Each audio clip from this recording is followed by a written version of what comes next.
What's up, everybody? Two things before we start. First of all, I'm tired of you, XSplit. Every time when I'm supposed to click on another scene in XSplit, it's supposed to load that scene from the beginning, like starts at the beginning of the clip. And sometimes when I load that Cup of Jones opening, it just doesn't do that. It's just like, no, I'm gonna start about 3 seconds, 4 seconds later. So you might have been like, that intro sounded a little weird. That's just XSplit. Like when I boot up XSplit first, I'll click that window, then go back to cam, then click that window, then go back to cam, just to make sure it's doing it. And I'm like, okay, it's set. And then I do it when we go live, and it's like, nah, I'm gonna start at some random spot that I decided that clip's about to start on. Good audio? Okay, good. I hope you're not just being facetious. Yeah, and then the other thing is, there's a leaf blower next door that you can imagine is a chainsaw coming to get you in the spooky month of October. But I think the leaf blower is moving away. I think we're done with leaf blower time now. It's confusing, though, because it's kind of like we have helicopters that circle over here. What's up, everybody? It's Cup of Jones. It's Thursday, October 11th. Thanks for joining. Cheers, everybody. But like sometimes we have helicopters that come overhead, and or sometimes like ambulances or fire trucks that'll go by, or police sirens, or like a plane. And it's the same case with the leaf blower, where like you'll hear the leaf blower, and then it gets louder and louder and louder, and then it gets quieter and quieter and quieter, and then louder and louder and louder. And you're like, why are you coming back to this spot? Were the leaves not blown in that area? Did you go to some other spot and then blow those leaves into the area that you were previously in? And so now you got to go back to that other area and then blow those leaves? It's like we were waiting to record something for Huber syndrome yesterday, and we heard like a siren. And it's like, where is that? Like, that doesn't sound like it's going away or getting closer. It's just like, this is our life now. So it's moments like this, even though, heads up, I don't have any particular studio updates to give you this week. Our real estate agent was actually out of town from Monday to yesterday. So I'm hopefully going to have a little email correspondence with him today. But boy, oh boy, do I want a studio. Okay, it sounds like raking has resumed next door, so hopefully no chainsaws for the rest of Cup of Jones. Cheers, everybody. What's up? We got a lot of stuff to talk about. So yeah, no specific studio updates, but there are so many crazy feature things going on right now. Did a really fun shoot. An all-day shoot, I think, from like noon until like 2:30 in the morning with Ian Hink and friends, couple allies, couple faces that you might not have seen before in Easy Allies videos for a special project that Ian put together that I'm very excited to have you see. I'm very excited to see the final product. It is something that required a bit of rehearsal before we actually performed it, and so I'm looking forward to all of you checking that out.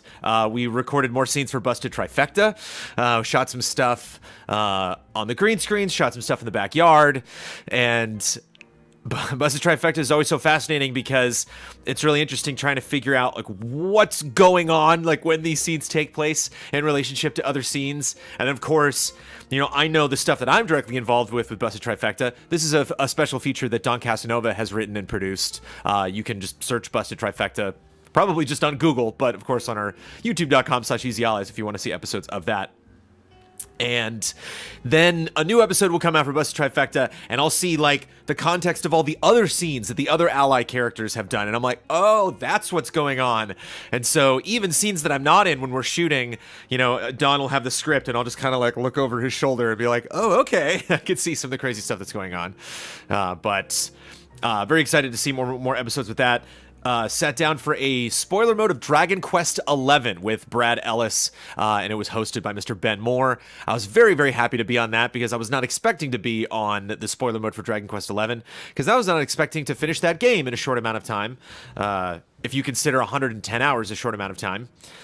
But it was an hour-long spoiler mode. It's sitting on my laptop right now. I'm going to upload that today. I don't know when that is going to be posted. But as always, for all you lucky people that are patrons of Easy Allies, that is part of your exclusive content that you get for just $1 and above. So I hope you enjoy that spoiler mode, along with other fun spoiler modes that we are doing.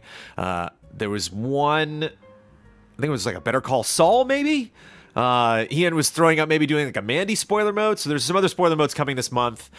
We've done a lot of that stuff lately, and I'm proud of our spoiler mode output. And again, that is something that we do that mostly is in service to the Patreon. It's not something we do to hunt down views. It's something we do to have that exclusive conversation with all of you. And so excited for you to see that. I have sad news that I just learned before I went live, and that's I'm on this latest episode of Huber Syndrome, and I just want to volunteer that when you watch this episode, I'm in the second part of the episode, and I have this wonderful conversation with Mike Huber that I totally screwed up because Huber started the beginning of the show, and we had the two mics set up, and I zoomed the camera just on him, and he did his little spiel, and then I jumped in later, and I zoomed the camera out and set everything up, and I didn't turn my mic on the mixer. And so there is sound. You can hear me. You can hear me through Huber's mic, and you can hear me on the camera mic, which Don said he'll probably use. And Don's a wizard with Premiere and sound manipulation, so he might be able to make it work. But you'll be able to hear it. It's just going to sound like crap, and it's my fault. And it sucks because it's a really great conversation. So it's fun. Then I popped up on a lot of different shows. I'm, again, shot Busted Trifecta stuff, doing that project with Ian on the Dragon Quest spoiler mode and on the latest episode of Huber Syndrome. And a special thanks to Michael Huber for the subject matter that we discussed, because it's a couple topics that I wanted to address, obviously, because exciting things are happening this month that I wanted to talk about. So, but sucks. It's frustrating to just have these little steps, you know, and you forget one because you're focused. Like I really was focused on the shot and how to arrange that, and then just like didn't think at all to click that button. Last Tuesday, we were blessed with, you know, sometimes you try to make a group stream work for just all sorts of weird games. Sometimes one person is playing a game and all of us are staring at them. Sometimes we're playing a game competitively against each other. Last Tuesday night, 2 days ago, if you missed it, was Mario Party. And Mario Party is just, it's the group stream. I mean, it's like they're next to like Until Dawn and like maybe a really good fighting game. Like there's just really no better fodder for group stream shenanigans. And again, I don't want to pick favorites, but man, when that stream was over, we all just kind of looked at each other. We're like, that was one for the ages. That was a really, really good group stream. And just beyond us obviously having a fun time with each other because we're on separate teams, there were just some really amazing things that happened. And it's a great Mario Party, and it's always exciting to get a good Mario Party because that's a franchise that's had some bad versions. But hope you enjoy that. Next week, we're playing Call of Duty Blackout, of course, which is available in tonight. I think Call of Duty Black Ops 4 comes out. And so I'm very excited to check out Blackout. I think Blackout also is going to be a very fun group stream. The last time I think we played Fortnite on a Tuesday night group stream was when Thanos came out, and that was very fun, handing the controller around and having everybody shout out. Thank you. Having everybody run around and try to grab Thanos. And I've been doing a little more streaming lately. Last week, I streamed Astrobot with Amanda. We finally plugged in the PSVR and checked that game out. If you have a PSVR, I highly recommend it. It is definitely one of the best titles on that platform. And while that was plugged in, I played a little bit more of Moss. I have not finished Moss yet, but it was fun to spend a little bit more time with that game because that game is very exceptional. And because it is Halloween, and I am, I spend most of my time honestly thinking about the Old West and thinking about being a cowboy lately, but I am still in the Halloween spirit, and I definitely want to stream some spooky games this month. Later in the month, I'm not sure exactly what day I'm going to do it, depending on my schedule, but I would love to get to all of the DLC for Resident Evil 7, which I never experienced. I never did any of the tapes. I never played Not a Hero. I never played End of Zoe, Tale of Zoe or something. So there's a lot of spooky stuff I want to stream. Tonight at 9 p.m. Pacific time, twitch.tv/GCAllies, I will be playing Living Dead Zombies, I believe is the name of the third and final DLC to come to Far Cry 5. And that offers a bunch of new elements for stuff that you can build. I'm probably not going to have time this month, but it'd be lovely to go back to my Resident Evil 2 map that I built when Far Cry 5 came out and actually add zombies to it instead of just like crazed cultists with green smoke coming out of their necks. And who knows if that's good or not. I have no idea. The first two DLCs were fun. There was one for Vietnam that I enjoyed. There was one that was on Mars that I enjoyed a little less than the one that was for Vietnam. But hopefully zombies will be fun. There's not many first-person games that just have slow Resident Evil-style zombies. And I have no idea how long that DLC will be, but I am looking forward to playing that tonight. So that will be tonight, 9 p.m. on Twitch. I'm going to be very busy reviewing games for the next couple of weeks. Case in point, as you can see, if you're listening to the audio, you cannot see this, but if you're watching, you can see my little Starlink buddy. We got Starlink. I'm waiting on the embargo information, or I know when the embargo is, but I'm waiting on clarity from Ubisoft on when we can announce that stuff. We could do an official unboxing. I couldn't wait. I just cracked everything open. And so you can see my little Starlink friend here, and we got a bunch of other fun stuff. They sent us like 3 additional ships and some extra guns and pilots.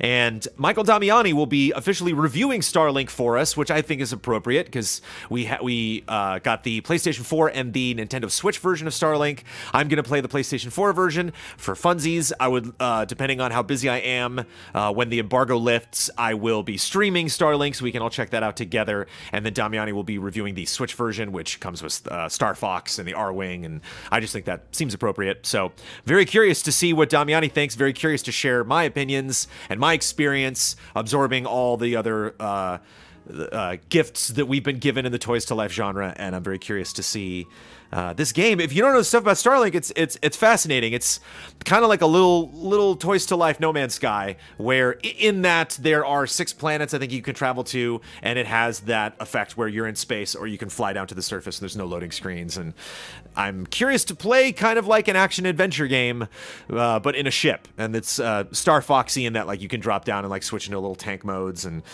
you can like get your little weapons and take them off and then like put other weapons on, and then this sits on top of your controller, and there's all sorts of weird stuff. New DLC is coming for Spider-Man at the end of this month. Obviously, Red Dead Redemption 2 is coming at the end of this month, and so I am eagerly awaiting all of that stuff and very excited to deliver those. I don't know if I'm going to review the Spider-Man DLC. I think I just got to wait. I'm going to capture the whole thing when I play it and just see how long it is and see what's appropriate when that embargo lifts, how busy I am working on other things. But haven't reviewed a game in a while, and I'm going to be working on like 3 or 4 different projects at a time. So apologies if I show up next week also with no studio update and heavy bags under my eyes, and just kind of like, you know, drone through the next cup of Jones, because I might be how meaty is the Star Fox stuff? I don't know, we'll see. What I think it is it's not necessarily like a Star Fox story. I think there might be special enemies or maybe like a special area on one planet that like unlocks some Star Fox stuff, but I think it's just the fact that you can be Fox in the story. And there are cutscenes that concern like the main characters, but if there's any scenes of you just like flying around and talking, I think Fox will take over for the main character because you can swap out the pilots. So I think Fox is just another pilot, but I don't know. It's gonna be interesting to see if Damiani is satisfied with Starlink, and I'm very curious what his score is going to be. And I also want to mention, before we get into feedback for business, and I know that this is kind of something that like I have very little quote-unquote control over, but I just want to make sure that I spread this out because I get this word out there, because I know that there's a lot of well-meaning people in the community, and there's a lot of people that want to chime in on stuff that we discuss on Cup of Jones, and I don't think that stuff like this is done sort of with any malicious intent. But last week, I did an editorial, and I realize this sometimes, that I like might be putting a target on people's backs, or might be shining an unwanted spotlight on some people, because like today, somebody will bring up a topic that I think really fits an editorial, and I think is a little bit longer of a discussion, and I think will kind of fits more of kind of a free form comment from me, because it touches on so many different points, or I think I should focus a little more time on explaining our stance on that, or I just kind of open it up to all of you as this is a good question for everybody. All right, staying up until 6 a.m. working on Capture makes you forget things. Hi. Yay, Bloodworth is here. Yay. Staying up until 6 a.m. working on Capture. I was up until 3 a.m. because, oh, speaking of features, we have a very fun countdown for you this month that is going to be going up next week, and yesterday was the deadline, and so I was playing the game that I wrote my segment for the countdown, and then I also had to write the intro and then go through everybody's scripts. We've talked about improving the writing for countdowns, and so it takes a little bit more time to read all the entries, maybe add a sentence here, take a sentence away, make sure everything is balanced and makes sense. And happy about that countdown. Happy to see some of the footage for some of those games come together. And played the game that I was capturing footage for, I think, for about 3 or 4 hours until a very specific point. And so that was fun. Looking forward to seeing that list come together. Uh-oh, leaf blower's back. I don't know if he's coming. I don't know if he's going to break down the door and blow leaves in my face. I'm scared. Oh, look at that. Look at the Hollow Knight guys right behind. Look, I got little horns. Yeah, he's back. Come here, Hollow Knight, buddy. It's Halloween, Hollow Knight, buddy. Let's do it. Yeah. All right.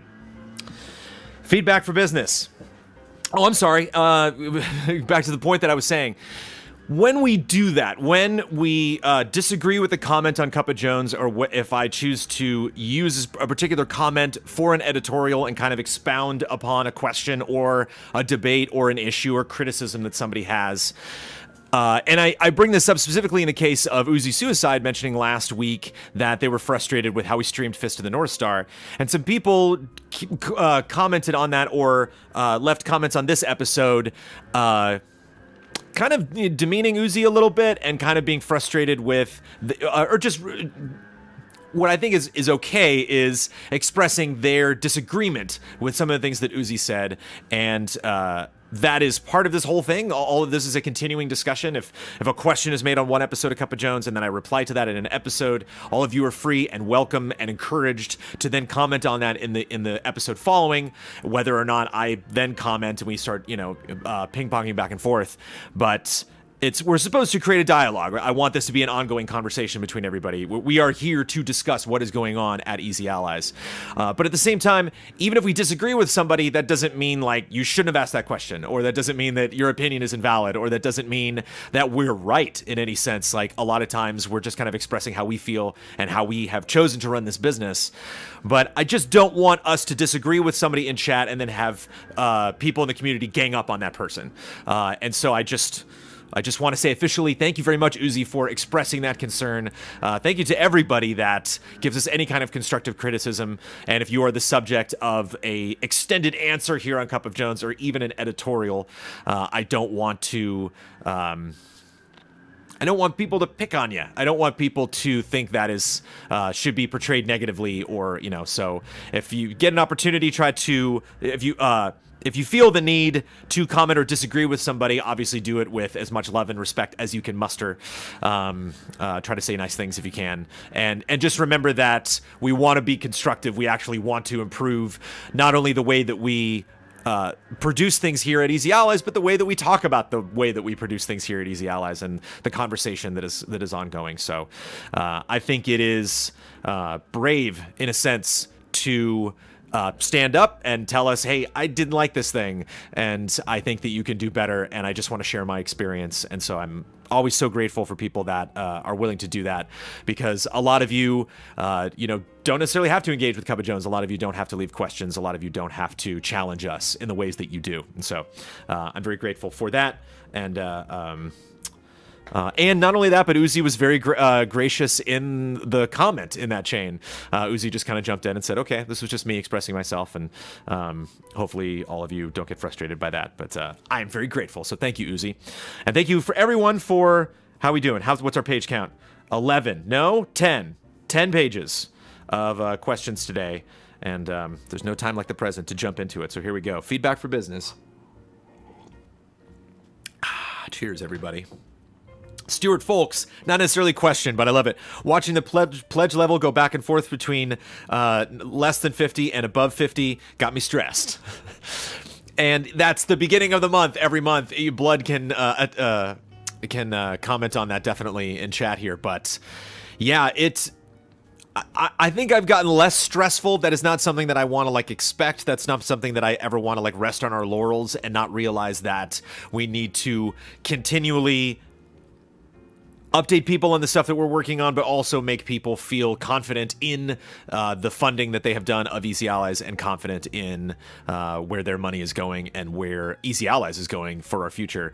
And so I think that was definitely a concern when we first crossed over 50K, where it's like, okay, as we continue the studio journey, this is definitely something that we want to maintain. I feel pretty confident moving forward, but yeah, it's interesting to see that number go up and down. I think one of the things is we have big sponsor numbers members that we channel through Patreon, specifically our mega sponsor and our Easy Allies podcast sponsors and the Frame Trap sponsors.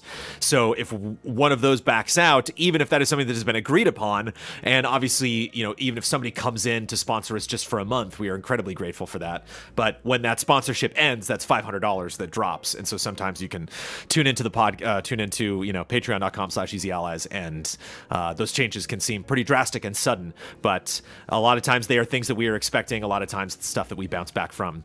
And tell a friend. We have an open, we are currently above 50K, but we have an open sponsorship slot for the upcoming month of November. If anyone is interested in upping their pledge or joining Easy Allies to be sponsored with the likes of Elfanis and iKeyless and Imagine Betting. Brandon K. Gann, as you know, EA surpassed 150 reviews, so I was curious. If you don't listen to the Easy Allies podcast, the last 2 episodes were great because in a Love and Respect question for Brandon Gann, we talked about our 150 reviews and how many reviews were edited by certain people, how many reviews were written by certain people. So I was curious, of those, were there any that were memorable outside of the ones you've played and cut yourself? Were any reviews challenging for one reason or another?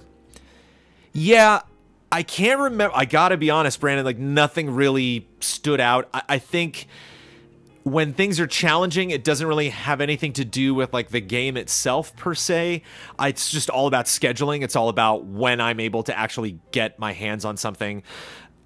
This wasn't a review, but the last preview that we did of Assassin's Creed Odyssey that was in 4K, I had just an unbelievable amount of issues with the drives that we had, and I don't know if it was like the PC or the cables or whatever. It's just all sorts of weird stuff going on that made cutting that in 4K specifically very difficult, and that was super frustrating. But I guess I can speak to kind of working with the different allies on reviews. I believe I'm going to be cutting the review for Forza that Blood is wrapping up right now. And always love working on a Blood review. Thank you, Mr. Daniel Bloodworth, if you're watching right now, which I believe you are. But people are apologizing for not being sponsors. It's fine. You sponsor when you can sponsor. But Blood is the only ally among everyone that writes reviews that actually does a shot log, and which means that I can go through and see that footage, and if something is mentioned in the script, I can, you know, for example, in that Assassin's Creed preview, we mentioned romance options, and so I just go by the shot log, and not only will Bloodworth have everything really, you know, listed out, as far as what's what, but he'll highlight shots that he knows are going to be used. He's like, I know I referenced this in the script. This is the best example of that. Just use this shot. And so it's nice doing that preliminary pass on the review or preview or whatever I'm working on that Bloodworth has put together, because I can do very little thinking. It's really just kind of copy paste. Like, I'm just gonna take this thing and put that in the spot where Blood wants me to put it. And you got to get a little bit creative sometimes when you work on other things.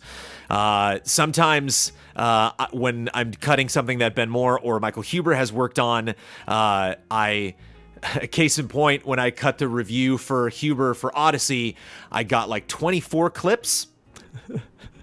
This was like a 60 to 80 hour game. 24 clips. I was like, uh-oh. Like, I hope I have enough examples of stuff. And so I had to get a little creative, like, because there's the conquests in Odyssey, and I had one clip. I basically had the first conquest that Huber did. And it's like, it'd be nice to have at least one more conquest, Huber, but we can make this work. And so sometimes music can be hard to come by because it's, a lot of times for the end credits for reviews, we'll use that music because that'll just kind of, usually be like one big 10-minute medley. And so you can get lots of different types of music. But some games have really bad music or not bad music, but just music that does not work well in a review setting. Something that's very just kind of like droning or quiet, or doesn't really have like a steady beat to it. So it's always nice to have a range of different types of pieces of music so that you can create a range of themes and emotions and pace changes and stuff like that, not only in reviews but like really when you're editing any video. And yeah, so sometimes some games are really great because it's really straightforward. Like sometimes I'm cutting something that it's a franchise or a genre that I'm very familiar with, and sometimes it can be really tricky because it's like, case in point, like a fighting game is something that like that would be tricky for me to really understand. Like, what am I looking at, and if like a special power up or ability or move is being explained in the script, it's like I don't know what that is. That might be a little tricky for me to find, and so. Some of that stuff can be challenging. So again, I can't think specifically of like one thing. Obviously, you know, I cut Quantum Break was the first review that we ever did. I cut that, and that was really fun. And I know you said outside of the stuff that I worked on, but one of my favorite memories of putting together a review was Far Cry 5, because I got Far Cry 5 right at the perfect moment. I think all of the other allies just kind of like moved off into their own individual projects, and I had the weekend to finish Far Cry 5, and so I just like powered through that game. And I think it was like 3 or 4 days straight where like I didn't pick up my phone, I didn't hang out with friends, I barely saw Amanda, and I just like bam, just finished Far Cry, wrote the script super fast. And almost all the allies, when I posted that review, were like, I didn't even know you got the code for that. And that was really gratifying to like get something like that done really quickly. Horizon was the same thing. I got that done before embargo. Spider-Man as well, but Spider-Man was like right down to the wire, where it was, yeah, fun getting Far Cry 5 done. Speaking of, I'm streaming it tonight. Yeah, so production-wise, things can be tricky sometimes. You know, we'll get something very last minute. I know, case in point, Black Ops 4 comes out tonight, and there's still a lot of stuff that we have to check out. Ben Moore's going to be reviewing that, and there's a lot of stuff that we still have to try. We still have to play Blackout extensively. We got to play a lot of multiplayer extensively, and so sometimes you want to hit that embargo, but you just can't because there's a lot more stuff that you got to do. Forza is a great example, such a huge game, and there's a lot of stuff that Bloodworth had to check out online that was just not available, and the community wasn't large enough for him to really test and understand how those things worked. And so, yeah, reviews are fun. There's all sorts of weird challenges that come up. No two reviews are ever the same. Straw Hat Ninja. I was looking through all the reviews you guys did on your website and noticed that when you look at the score, some of them have a number and some have stars. Obviously, early on, you guys did stars instead of a number, but it really bugs the OCD in me. Has there been any thought or interest in changing the star reviews to their equivalent number on the reviews website page? Yeah, we've discussed this, and there's little to no interest in doing that. Not only, I understand, believe me, Straw Hat Ninja, I understand the OCD. I understand, one thing that I've always wanted to do is like, I think Game Sleuth just recently changed their thumbnails, and I'm just like, go back and change the old thumbnails, you know? So like, I want it to be uniform. Trailer Jones, I should you know, follow my own lead, and I changed the branding of Trailer Jones, got a new logo, and changed the way I did thumbs for that, and so there's like a clear point that you can see the thumbnails just suddenly change on YouTube, and I definitely want to go back and conform all of that stuff so that if you load up that playlist, all of the thumbs look the same. But specifically when you talk about stars versus scores, then I think that opens up a whole conversation about then comparing old scores to new scores when we're doing sequels or DLC or reboots of things, or just approaching anything else in a franchise or like, you know, some similar game in the same genre. And so I think there needs to be a clean break between how we set up one system versus the other, because I know that it might seem like you could translate a 3-star review into a 6.0, but we really were in a different frame of mind. I know that just seems absolutely absurd to some people, and it's really just got to be something internally that you have to understand from the perspective of how we set up that scoring system to how we score games now. And both just came from a very long debate over what essentially these scores meant to us, what each individual score represented as far as our collective opinions, and obviously we try to be on the same page as much as we can whenever we review games or have a shared editorial voice.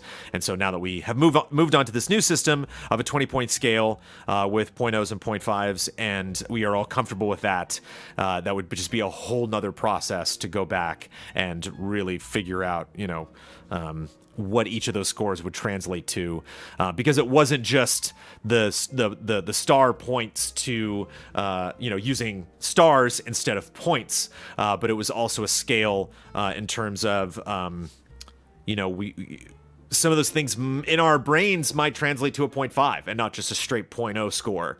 There are definitely some things that had I been given more of a range, I might have found a middle ground, and so it doesn't necessarily translate over. It's a big messy process, but man, I am right there with you with that OCD. I hate when stuff like that doesn't line up, or you do one format and then you just seemingly randomly switch to another. I bet there's a lot of people coming in now that are brand new fans of Easy Allies that are wait, what happened?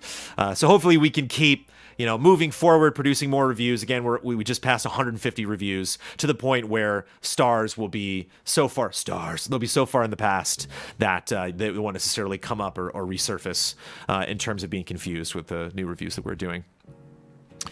Splatoon 2 had a music player, Bloodworth is mentioning, in talking about production of reviews, and music players are the best. They're really great. Very, very easy to do after the fact. Just load that stuff up and play that music out. Also rough too, because a lot of Japanese games, a lot of RPGs don't let you remove the music from the sound effects. So when you try to get in there and get music later, you got to be very creative. I remember it was really tricky getting the music for Zelda when we did Breath of the Wild. There's just no way to get the music. There were no, like, anywhere you would stop, the music would be so quiet. There's no way to balance the levels. And so you're like, oh, I'll get the theme from Hateno Village. And it's like, you can't, because it's really quiet whenever you're in Hateno Village, and you can hear birds and wind and people. Like, there's just a lot of ambient noise happening that's just messing the mix up. And so I remember there was one instance where Damiani went into Hyrule Castle and fought some people, and then like ran over into the corner and hid from them so he could get a sustained loop of that exciting battle music. But even that, in the mix, you could hear, like, enemies' armor rattling as they walked around, and again, the wind and just weather effects and stuff like that. So getting those, and I'm big on music. Music, I think, is really, really important to me. I can be very selfish when it comes to having enough variety in music when putting a review together, because I think there's kind of a not a gap, but I think there's a shared relationship in the type of reviews that we produce between gameplay, sound effects, and music, and the script and the voiceover and the editing. In that, some things we don't necessarily talk about, we will spend like, 3 or 4 sentences talking about the visuals, but at the same time, you've been looking at the game the entire time, and so we try to let the gameplay speak for itself in a lot of instances, and the same thing with the music. So by the time we get to an edit or a paragraph in the review and we say, the music is like this, or these moments are really great, I don't necessarily speak about the music in Spider-Man, but there are moments where I let the theme really play out and you can hear it. And so if you like it, then there you go. If that's another asset, another positive that you can take, from that review. And so a lot of that stuff I try to let speak for itself and play at the opportune moment that really conveys the opinion that we're trying to get across better than we could say it. Pictures and music are worth 1,000 words. Daniel Garza Andrade, with all the things Ian is doing lately for EZA, being on the podcast every week and searching for the studio, all the shooting, can we say that he's officially a full-time ally? Sure. I think it's really up to each ally whether that's like important to them, but sure. Last time I checked, the full-time allies were Blood, Damiani, Ben, yourself, and maybe Kyle. We're pretty much all full-time. Like, I know there seems to be a lot of people that, like, I don't want to say hung up on this, because there's nothing wrong with all of you being curious about how much time each of us is devoting to this. All of us are pretty much swamped with work that we're doing for Easy Allies. I think Dawn is the only one that you can officially say is not full-time, because he has a full-time job at he works at Funhouse as their editor, and so that is a job he does Monday through Friday every day. And so our schedule kind of has to, if we're working on stuff. And props to Don Casanova, because he has been very involved in the production of previews and reviews over the last couple weeks, specifically with a lot of stuff that Ben Moore has been producing. And so even with his job, even with his responsibilities, and with his crazy schedule, he's getting up early in the morning, he's staying up late at night, he's tossing out a lot of cool things for us. And so sometimes, even though other allies are quote-unquote full-time, he might even put in more hours a week.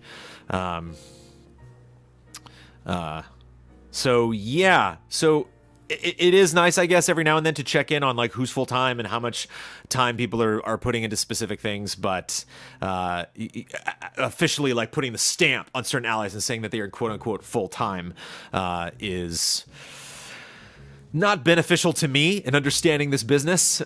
We work on a project by project basis. This is not something where we have like a timestamp thing where people check in and check out of working at EZA.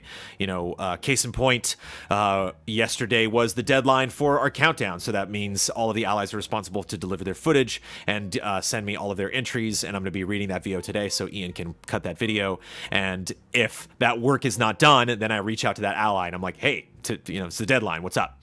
And so if that work is not done by deadline, then it becomes an issue. And so a lot of our projects are kind of represented, do represent that timestamp of it's time to show up and report the work that you have done. And so whether you were able to do that in a short amount of time, kudos, you're have a better work ethic than I do. Or if you are, spacing that out in a creative way or being constructive, then that is appreciated as well. So as long as stuff gets done, I'm not that concerned with who is full-time versus other people. But proud to answer that, or happy to answer that question anytime you need that specifically addressed. Kola Ina, are any of the allies pranksters? This is an interesting question. This could potentially be a personal question, but since so much of the stuff that we do is kind of joking with each other, I think it is pertinent to our business interests. I can't remember the last time anyone like pranked anybody else. Like when we do bets, sometimes that can be pranks because there can be surprises. Kyle will sometimes surprise us with stuff on the podcast. I think we like surprising each other. But when I think of pranks, I think of like, causing bodily harm, or like things like popping out, or things like, causing laughter at someone else's expense. And we don't do a lot of that. I think the closest we get to pranking from any of the allies are probably Michael Damiani and Kyle Bossman. Kyle Bossman in the sense of like himself loving to do bits, and Damiani a lot of times will be like on our group stream doing something, and then we'll see chat laugh, and we're like, what happened? It's like we can't, we're looking at a game or we're looking at something else, and so we can't see XSplit, we can't see the GIFs or the images or weird stuff Damiani's playing before or after our group stream. So I think Damiani probably gets the prize there as far as doing things that are silly and inappropriate. No, I'm kidding. Parasite Paladin, using your own EZA sponsor outlines, what would a message trying to sell Easy Ally sound like? And on a related note, obviously supporting you guys is the best, but how do you feel about people supporting elsewhere in the name of EZA? I love people supporting us elsewhere in the name of EZA. I'm not quite sure what specific events or activities you're talking about. Like, if people had a bake sale or something, like, that's great. I think the big thing that we try to stress is that if you are producing your own streams, your own videos, or your own events, or any kind of crowdfunding or something that you can do to put together press or marketing or finances to support Easy Allies, just as long as you label it as unofficial. If you want to do something and call it an Easy Allies event, just make sure you say, this is an unofficial event. This is something that the community is putting together. Hopefully we'll have more stuff like that in the future, but that's just an easy way to know that it's something that we can support and get behind, as long as people understand it's not something that we're producing ourselves. What would a message trying to sell Easy Ally sound like? I think it would be a 50-50 cross between what happens at the end of our countdowns and reviews right now. So we do little promos at the end of our reviews, and we've added those to our countdowns and some special features that we do that say, hey, if you like this, check out patreon.com/easyallies. Here's some stuff that you can get for just being a $1 above patron. It would also, so it would be a little blend of that, a little bit of the pitch that Kyle does at the end of every podcast, where he talks about Patreon and how we are crowdfunded, and specifically how that works through the podcast and what you can get for some of the lower tiers. And if you just go to patreon.com and you become a new patron, or you see that description that is on our front page that describes who we are, it would kind of be a blend of all of those things. A quick introduction of kind of what we do and the types of stuff that you can get, and then the types of the content that we produce if you just want to go and watch our stuff. And then furthermore, if you want to help us, or you want to get access to stuff early, or you want to get access to stuff that you can't typically see at all without access, including a new round of special features that I was going to mention at the beginning and totally didn't. I don't know why I skipped over that, but we just we are in pre-production and are going to be shooting soon the next round of exclusive shows, or the next round of episodes of an exclusive show. So if you are a fan of And For That Reason, it will not be more And For That Reason. It'll be another exclusive show that'll be available to people $1 and above, patreon.com/easyallies. So that'll be exciting to produce and hopefully get to you before the end of the month, if not next month. Fun new round of exclusive shows, probably around 5 or 6 episodes of a new thing. And it's fun. I think it's something that all of you will enjoy. I wish I could give you more details, but all of you are very smart. I think I'll figure it out. Yeah, I think it would sound like that. But fun question, because there's a lot of, it's interesting when we get new sponsors for the podcast and I reach out to them and say, hey, what do you want to talk about? And it's interesting how you have some companies that'll have new deals, or it's been fun to see the script that I've read for Hogue Law evolve over time, and or you'll have our current mega sponsor is Jigarbuff Productions, which produces skins and other art assets for Minecraft, and they are very silly in the different they write a new blurb every single week, and so it's fun to work with different sponsors and see how they want to communicate through Easy Allies. And I am shocked that we have not had in 2.5 years of Easy Allies. This is not a challenge. I'm not asking anyone to do this, but that we have not had somebody give us $500 for me to just say like poop. And I'm like, I don't know if that's necessarily something we want to do in the middle of the podcast. Everyone is on their best behavior, and I hope that continues. Why, oh, why did I specifically bring that up? Rammer, last week you talked about how important it is to increase your YouTube subscriber count, as it can allow you to have better sponsorship deals and other opportunities. Have you ever discussed about doing giveaways for your YouTube channel? Your biggest reach seems to be in the YouTube community, and best way to capture subscribers may be to incentivize them to subscribe there. I have seen other channels grow this way in my experience. For example, your channel is currently at 186,000, so I think it's at 187 now, actually. So your next big milestone would be 200K. If you can set up a quick 15-second cut, either at the beginning or at the end or at the beginning of your most popular videos, it doesn't necessarily have to be all videos you post, advertising a 200K giveaway, perhaps something substantial like a console giveaway, may make it worth to bring in new subscribers. I know it will incur costs to obtain the giveaway, and item shipping costs. Shipping costs are the big thing, because we never know who's gonna win. Somebody who's like, hey, I'm in some crazy island somewhere, and we're like, oh man, that's gonna cost hundreds and hundreds, way more than a console to actually ship the thing. Perhaps something substantial like a console giveaway. Oh, sorry. I know it'll incur costs to obtain the giveaway, item shipping costs, but I think it's worth discussing as the trade-off may be worth the time and money spent. It was interesting as I was actually at Kind of Funny, and I saw just boxes of stuff that they were shipping out, and I remember asking Tim Geddes, I'm like, that costs a lot of money, right? And he was like, oh yeah. He's like, that the fan mail that they have set up there, or the tier that they have for people to be rewarded, how they set up stuff in their budget is like that piece of money, or that little batch of cash that comes in is just purely spent on shipping, and because they spend a lot of money on that stuff. And it's something because of the production setup that we have here, shooting stuff in my garage. We are definitely more production focused as far as how we're going to take money in, and you know, a lot of that money either goes directly into the salaried Easy Allies or goes directly into show production. And so the idea of doing a giveaway is interesting. I think we've had 2 big drives in the past, 2 big telethons, basically. One was for specifically Patreon numbers for, we set up goals and fun activities that we would do if we hit new goals on Patreon. That had its pluses and minuses. And then, of course, before E3 this year, we did one that was just a strict financial drive to try to get money to produce the fancy new equipment, the new camera that you're watching this on right now. And so I think 2 that you could possibly expect in the future that I think would be smart. One, obviously, for the studio, right after we move into the studio. One to possibly pitch some new ideas, new concepts, new equipment that we could get that could allow us to do new fun things in the studio that we've never done before.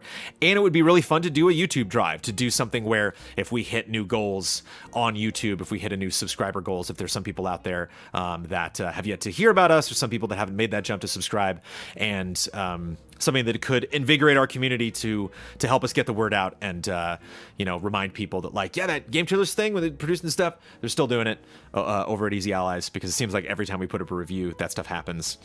And so we could potentially do a giveaway around there. I think it's just, again, the finances with shipping costs, and legally there's a lot of issues as well in how you handle the fact that we are getting money crowdfunding and then using that money to buy things and then using that money to send stuff back to our fans. So you got to be careful about all of that stuff. But food for thought, and something that obviously could incentivize people. When we used to do GT Live, which is now a goal, a new guest live show at the 58K level. And kudos to everybody. We are currently above 50K, I believe, and we were above 51K for a little bit. And that's really exciting to think that we're not too far away from our next goal, which is at 52 for full playthrough Fridays. So thank you for just bringing us to record numbers. It's a very good feeling. Beating Down Brian, since all of the allies enjoy Halloween, have you ever considered having a running spooky theme across all of your streams for the last days of the month? Yeah, I thought about doing it for the entire month, Brian. You can have it all... you can have it all building up to your Halloween group stream on the 30th. I say spooky because I know not all of the allies love horror, so it could just be a Halloween-themed game. It could just be a Halloween-themed game. No real benefit to this. I just thought it might be fun. If you wanted to go a step further, I have a second idea, but it would most likely be at least some added work, so I'm not sure if you can make it happen. The idea is to have 9 nights of horror, where each ally streams one of their favorite horror spooky games during one of the 9 nights in the run-up to the group stream. Obviously, Don doesn't stream, but his pick could be played on the group stream either the week prior or on the Halloween stream itself. It would most likely still lead to some extra streaming for some of you, so maybe this is not feasible with the onslaught of games releasing in or around that time. Yeah, I am totally on the fence, because there's one side of me, Brian, that's like, the thing is just reviews. Like, October is so exciting, but it happens during review season, and so all of us are really focused on things outside of our streaming schedule. Case in point, this week, a lot of people are, even though it's exciting that I am jumping on the streaming schedule, we have a lot of people that are not streaming because they're focused on reviews and focused on their projects. Damiani's not going to be streaming because he's working on Starlink, he's working on Game Sleuth, he's working on a retro, he's working on a lot of other crazy features. And so I think that's the thing. I think, like, when we're in the middle of summer and Halloween's coming up, every year I'm always like, oh, Halloween's coming up, we're just gonna blow Halloween out this year. And then review season starts and we're all just so damn tired. And with one of my other issues this month, as I mentioned before, is I'm just like, I just can't stop thinking about Red Dead. And so that's kind of sapping some of the Halloween, not necessarily Halloween spirit away from me, but like the Halloween obsession that I usually have. But I will say this. Halloween is my favorite holiday. October is my favorite month. Fall is my favorite season. And so doing some kind of big Halloween blowout, whether that is leading up to the glorious day itself or a month-long celebration build-up, is something that I've wanted to do for a really long time. One of the things we talked about doing this month is in the... instead of doing tabletop, and we talked about doing, this is an exclusive show, this is not what we're going to be doing, but we were like, oh, it might be fun to have an exclusive show on Patreon that was us doing Vampire, because they just came out with a new edition of that Ian picked up, and we just didn't have the time, for Ian to get really, really comfortable with those things, and because being a DM is not easy. There's a lot of homework you got to do, and so Ian was going to lead us in a campaign of just doing Vampire the Masquerade and all pretending to be vampires and running around sucking people dry, and that would have been a lot of fun. Just was not enough time to set that stuff up, but we have had ideas like that. There were a lot of other games, so many games that I have lined up that I would love to stream this month, and it's just when you actually get to the month itself, so many other things just come flying at us. And again, not only reviews, but like I said, there's just a lot of features in production right now. And so I'm really curious to see... okay. Careful, Jones, says Chizu Nuosu. What happened? What happened? What I gotta be careful about? Somebody behind me? What's going on? Is Leaf Blower Man coming in? So... yeah, lots of things that, again, I would love to do in the month of October, but I wish I could just put everything on hold and just do scary things, but sucking people dry. Okay, sorry. Blah. Boo. Discarded Digit. This week, the trailer for No Clips 2.0 initiative led me to finally jump onto their Patreon so we can all get more video game documentaries. Anyway, and if you haven't checked that out, yeah, Danny O'Dwyer's breaking records there at No Clip, and I love the stuff that they produce. I'm always like messaging Danny and being like, hey, if you need any voiceover over there, but he does all his own stuff. Anyway, No Clip does something with their video posts on Patreon that I would really appreciate if Easy Allies would adopt. I promise this will be easier than audio versions of video podcasts. Whenever they post a video, they put a direct link, and Blood, I'm curious to get your take on this. They put a direct link to YouTube first thing in their post description, like so. So if you go to patreon.com, that is a video post on Patreon, so you can watch the video through the Patreon post, but at the beginning of the description, it'll just say link, and then youtube.com/blah, blah, blah. Even though you embed all the videos in every Patreon post, they're kind of a pain to deal with due to the small frame and Patreon uses to display YouTube in. Small nitpick, I know, but I would appreciate seeing direct links to YouTube. It'd be a small quality of life improvement. Also, I think that I finally figured out one of the causes behind Patreon's automatic deleting of user posts. It was my VPN. Patreon seems to automatically remove comments submitted through a VPN. If anyone has issues posting, please try turning off your VPN temporarily, as that might fix the issue, and subsequently cause Cup of Jones to get even longer. So just click the title? Oh, okay. Chocobo, Jones, I just want to talk to you about horror games. Yeah. I love it. I love the pumpkin emotes. Taco's dropping a pumpkin emote in chat, and I appreciate it.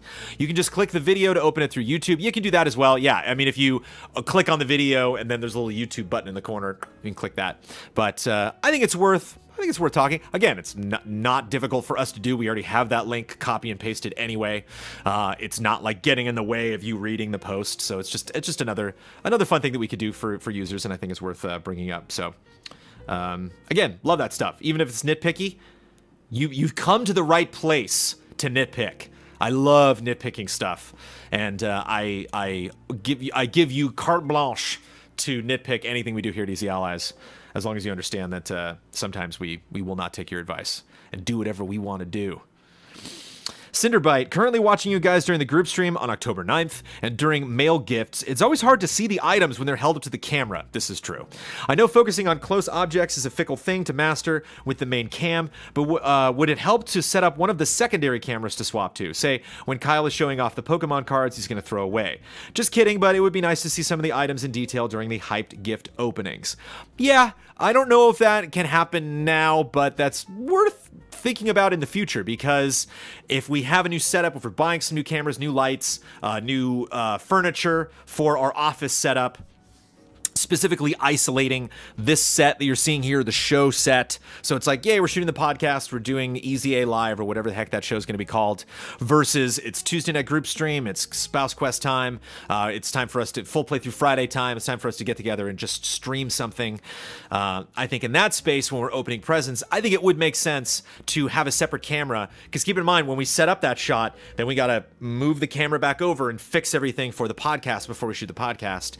And so if we didn't have to do that, and the podcast is on a whole separate stage, and then we have a totally different setup in the streaming spot, I think it would make sense to have like a separate camera for lots of different reasons. Like, I would love to have like one camera focused on the couch setup. So this is like a camera that's just focused on the people that are playing the game, and then have one camera on like Damiani or whoever is on the controls of that stream, so that if somebody wants to say something, they can switch the camera to themselves and pop on Solid Mic and talk into it. And then, like you were saying, a third camera that focuses on objects or somebody separate from that group.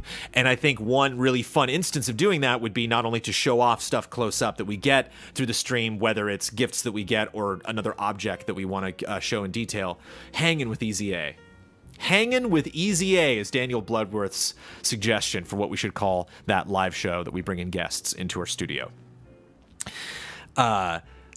But when we do Hall of Greats, I would love to have a Hall of Greats podium with like a little emblem on the front that says Hall of Greats.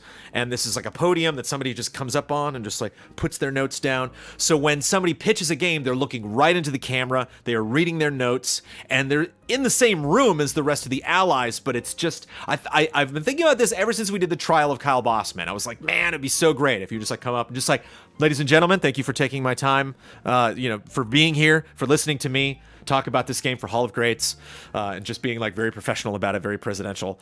That would be fun. Easy A, how you doing? Is another. Easy A, easy hanging. Yo, Easy A, what up? Good titles for our live show.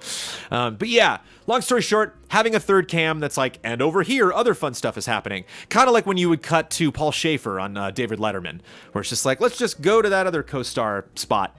And yeah, something to think about for the future. But yeah, more detail, because we get amazing art and stuff, and you deserve to see that, and in super high detail. It's just now, even if we were to set up another shot in the corner, all the lights are pointed at us. All the lights are pointed this way, and it is kind of tricky to keep rearranging stuff for different shoots. As you will see in the fun feature that Ian is producing right now that you get to check out later this month, a lot of changes were done to the lighting setup, and it was very time consuming to set that stuff up and take it down. I say that because I only did the takedown part, but Ian set a lot of that stuff up, and it looked really great, but it took some time to set up. Oh yeah, and they're tearing up Bloodworth's apartment right now. Stefan Bean, with people sometimes asking you for signing external reviewers to create even more reviews for Easy Allies, I always wanted to know how much a professional external reviewer is paid by a big gaming publication like Game Trailers, and how many YouTube views a review must have to prevent a loss on your side. That was a question for my boss really back at Defy, as far as like how much. Obviously the 6 figures is expected for pretty much everything. So I remember back in the day when I first came on as editor-in-chief of Game Trailers, I had a discussion with the people at Defy, and they're like, if you're not getting 100,000 views on any one of your shows, it's gone. Like, it's just not worth us doing. So that was not just reviews, that was anything. That was our podcast, that was Final Bossman, that was Huber Hype, that was whatever. Bloodworth says, LOL, they are not paid well. Another reason I didn't keep doing freelance. Yeah, I think it's like 100 to 200 bucks per review. I don't know. That would be my ballpark guess. Do not quote me on that. I was not the one that invoiced people when we brought in freelancers. When we were really in our big freelance heyday back at Viacom, when we had a lot of people submitting reviews for scripts, when I was reading scripts from people that I'm like, who is this person? Like, you know, people that I had never met that were potentially out of state. So yeah, it can really be all over the place. So... there's no like definitive number that I could tell you. Getting people to agree to those rates, it just felt dirty. Yeah, I hear you. And it is time consuming. It's one thing when we can just be like, hey, Brad, whoosh, get that job done, versus, hey, dude I met yesterday, are you busy? It's really nice and productive to work with people that you understand their output, you know how to motivate them, you know what to expect when you assign them to a particular project. Whereas when you bring in a bunch of people you've never worked with before, who knows? But yeah, maybe Blood can expound upon that. Yeah, and we definitely don't do like a word count. It's not like, because that would be terrible. Somebody would give us like a 5,000 word review. Be like, no, that's not how you're gonna make more money. Taco. Speaking of Taco, what's up, Taco? Taco's saying, oh, Amanda Troop! It's Amanda Troop. Hi, Amanda Troop. I'm glad that I caught that right when Amanda Troop jumped in. Where is Amanda? Are you home? Is she home? Is she just in the office, or is she out doing stuff? Taco asks, there's a new feature on YouTube that a lot of the YouTube savvy channels I follow are starting to experiment, and that's premiering videos. So I'm going to run through this really quickly. We have talked about this previously on A Cup of Jones, but I get the impression that people feel this might be the next important aspect of getting your videos out there, so I figured I'd bring it to your attention if it isn't something the other allies have mentioned before. We have premiering videos. So, it's just in beta right now. We don't have access to it. Premiering videos seems to be a way to make each video an event, much like a Nintendo Direct would, for a large influx of early viewers, good for the algorithm. And Twitch chat-like engagement, a lot of early comments and engagement. Obviously, it would be used sparingly to keep that event mystique, maybe for videos like Game Sleuth or stuff obviously like Box Peak or this feature that I mentioned that Ian is producing, but maybe it could also be used to somewhat bridge the gap between having a pre-recorded Easy A podcast, but still having that live chat interaction when it premieres. The other reason why I'm bringing this up is because Kyle was rolling around the ideas of how to premiere each episode of Box Peak. I think his current plan to show it on Twitch first is totally fine, especially to have a Q&A afterwards, but I'm not sure it would lead to all of those people rewatching it on YouTube later. I know viewer numbers aren't the most important thing in the world, but maybe YouTube premieres could be a good way to launch each episode from 2 onward, both for the sake of YouTube views and live chat reactions. Anyways, I hope I worded all of that in a non-confusing way, and I hope this helped spark a discussion. I have no idea if this feature will stick, but I get the feeling that it's something channels will really be focused on in the near future. Again, I can promise you that it is something we're looking into, it is something we're considering, but we don't have access to it yet, so I can't tell you how that would be implemented. I think it goes on YouTube first, Box Peak. Yeah, that might have been something that Kyle discussed in a Box Peak update that he was thinking about doing. I cannot speak to, he's just doing the Twitch premiere at the same time. Okay, so you can watch it on YouTube if you want, but you can also watch it on Twitch when it premieres and watch it with Kyle. And they're short episodes, so I imagine the Q&A portion will be much longer than the episode itself. But I am very excited to see Box Peak come together. Again, I've voiced multiple characters on that show. I've read all of those scripts multiple times. I helped Kyle adjust a lot of the stuff in the script, and it was really exciting to see seeing those scripts evolve. But oh, somebody beeping, somebody coming. Is it Amanda? It's Amanda! Yay! Oh, you're so fresh. I know. I'm just straight from working out. So. I was gonna say, I know you're fresh. I'm gross. You're fresh. You're not gross. You're fresh. Well, I'm fresh. Fresh. If by fresh you mean stinky. Hi, everybody. If only Cubba Jones had smell-o-vision. Then you would know. You know, if only I could just kind of like. This is true. I'll put it in an envelope. Oh, and I'm shiny. I was gonna go shower first and then come out because you look great. Really? Yeah, you're super cute today. Well, I got a haircut, so it feels good. I like it when my hair is short. Shaved. And I shaved. It's weird. I get younger and older when I get a haircut because you just look younger in general when your hair is shorter, but then the grays come out. So I just like, I'm super young. I'm watching the 90s on Netflix, which is CNN does a documentary series where they do 8 to 10 episodes. And they started with the 60s and then 70s, 80s, and then the 90s just came out, and I think they came out like last year on CNN, but it's on Netflix now, and I can't remember what episode, but there was like a super young Anderson Cooper. They were just they cut to CNN, and it's like Anderson Cooper with like black hair. He's like, "Hi, I'm Anderson Cooper." I was like, "Oh, he's got black in his hair. Look at that." Before he went full Steve Martin. Yeah. So. You pointed out a picture yesterday, and you're like, "Look, it's you," and it was like some guy with all white hair, and you're like, "It's you in 10 years." 10 years. Yeah. You know. You know. And I'll look back to today, and I'll be like, "Ah, oh, I was so young." Yeah, you will. I was we were so fresh then. That's always the way it is. Well, you pulled up a chair. I know. I just thought. Do you want to answer the next question? Yeah. Alex Pizza asks, "What's the next big dream after the studio?" What's the next big dream, Amanda? Well, I feel like what you all have been moving into more is production. So I think you're gonna make more original shows. That's my guess. That's correct. Yeah. Do more features. Yeah. Do more weird out of the box stuff. Yeah, and possibly, out of the Box Peak stuff. Possibly more scripted content. Correct. Yeah. So that would be the next big thing. The next. The next, because like reviews are great and all, but what else? What else is in here? Squish, squish, squish. Squeeze it, Brandon brain juice. Buffy picked up a brain in hey! Buffy picked up a brain in that episode we were watching. Now I know what Brandon is thinking. We were watching Buffy. She like picked up a brain. Was Yeah. like, ah! Yeah, she was. When you poke a brain when you're not expecting a brain to be there, like your finger might like slide into it a little, and you might go, "I wish I hadn't done that." You know what's really I satisfying? don't think that she'd be grossed out by brains. Right. Generally speaking. You know what's really satisfying? That shot in Nightmare Before Christmas when Dr. Finkelstein, I think is his name, opens up his head and scratches his brain. Yeah.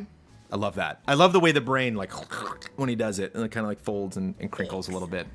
Nice. And I'm also the best ally, just FYI.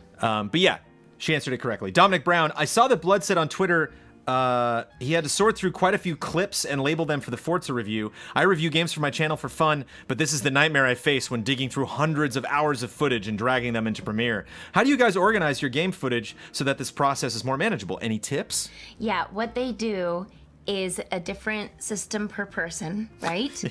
But Brandon's system is very methodical with like titles and numbers, and Brandon's system is very excellent. It's something that all should emulate. Wow.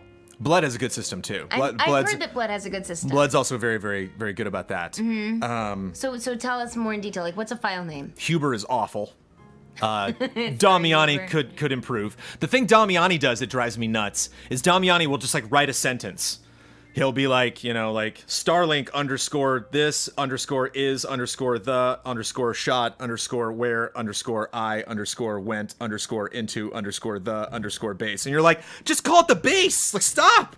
You know, like I don't need your life story, dude. I don't need to know like the emotional process. I got up in the morning and then went into this base and shot some dudes. Tell us how you prefer it. Well, you got to find keywords. So when I did Spider-Man, side meant side mission. So I would just literally write side. So I knew like, okay, in this shot, I did a crime, and then I'm like, oh, I did a side mission, underscore side, underscore web slinging, underscore, you know, I would just find terms that would represent the thing that I was doing, because it can be really confusing if you're like describing the same activity in different ways with every clip. Like you want to find the word that means that thing and then keep using that word again and again and again, so that if I'm editing in Premiere, I can just look up side and whoop, there they all are. You know, like kill or touchdown, or you know, just anything that like, you know, win, fail. Fail is a good example sometimes. If I'm like, oh, I tried to do a mission. Zombies. What? That's not where you were going with this? No. Kill, like you're doing the kill. Oh, okay. Not like you got killed. It's just because it's Halloween month, so I thought. Right. Yeah. You want to cram as much into each file name as you can. Not meaning you want them to be as long as you possibly can, but you want as many of those keywords. It's their rules. Yeah. Also, I recommend 10 minutes. You're done. No clips more than 10 minutes if you can avoid it. It's not a clip anymore. Because that's a short film. You know what's a clip? No. No. I really need to go take a shower. Okay. I'm so gross. But I might come back. Okay. Yeah. And just show like how, you know, yeah. like the Princess Diaries. Yeah. That's Little Mermaid, but yes. I know, but it's like the reveal. I'm Eric. I'm coming down to the beach. What's that singing? And then there you are in the white dress. Yeah, just like the Princess Diaries. Just like the. Oh God. I have a question coming up. Well, think of your answer to this, because this is the final personal question. I've thought of it, and I think this is very interesting. Yes. What would you place in your top 3 most recognizable Disney songs? Do not answer it now. Think about it. Come back with your answer later. The 3 most recognizable Disney songs. Get out of here. Get your chair out of here. No, leave the chair. I'm coming back. All right. Well, I gotta center myself. Yeah. Do you know who that is? It's this show, the Hollow Knight. Yeah, it's the. It has it on the tag, so I was close. I knew it was a knight. It's Hollow Knight. It's on the tag. But he was behind me, and his ears were like pointing out. Cute. All right, come on, back to work. Don't forget Boxspeak coming out soon. But yeah, so you just gotta be and capture lots of stuff, lots of clips. Capture more than you think you need. But boy, yeah, chat's all over the place because that was a bit of a distraction. But we only have 2 questions left, and then we'll get into personal stuff. Daniel Ribeiro, right? I think I got it right again. He said I got it right last time. Oh, this is kind of personal. Never mind. Let's do Jason Sackle first, and then I'll add that. Jason A. Sackle, dumb stuff, dumb thing number 1. I think in a Cup of Jones or some stream you mentioned about liking to do something on the East Coast. If I recall, you guys tossed around the idea of possibly something when Universal did the Nintendo thingy. Probably not in the priority bucket as far as budget goes, but still kicking the idea around? Definitely. I think in a way of sending Ben Moore to Japan to fulfill the dream of Ben being in Japan for the first time and chronicling his experience there, and I think that is definitely something that paid dividends dividends as far as the shows that he produced, but also just the experience that he had, and yeah, number clips so that they stay in order that you capture them right. So this is also very important, going back to the point. Not only do that, but number them. I like to go triple digits, so I like to go 001, 002, because there are definitely reviews I've produced in the past where I have gone above 100 clips, and so it's nice having them numbered in order. But for an editor that is producing a video of a game that I did not play, it's just nice to know when what order this stuff is happening. So if you're just like, well, later in the game this stuff tends to happen, then it's like, cool, I can scroll down, I know what later in the game is. And case in point, just words you don't need. You know, sometimes the guys will be like, and clip 008, another fight. And it's like, I don't need the word another, just fight. It's obviously another fight. I got it. You know, it's later on. You had fight as clip 2 and fight as clip 6. So 6 is another fight. I don't need the word another. It's just taking up space. It's just eating up horizontal space on my monitor. So yeah, you want to just shrink those file names as much as you possibly can. Have the keywords denote the most important stuff. Or if you're an absolute rock star like Daniel Bloodworth, produce a shot log. But something I've learned is too much to ask of the other allies that do reviews.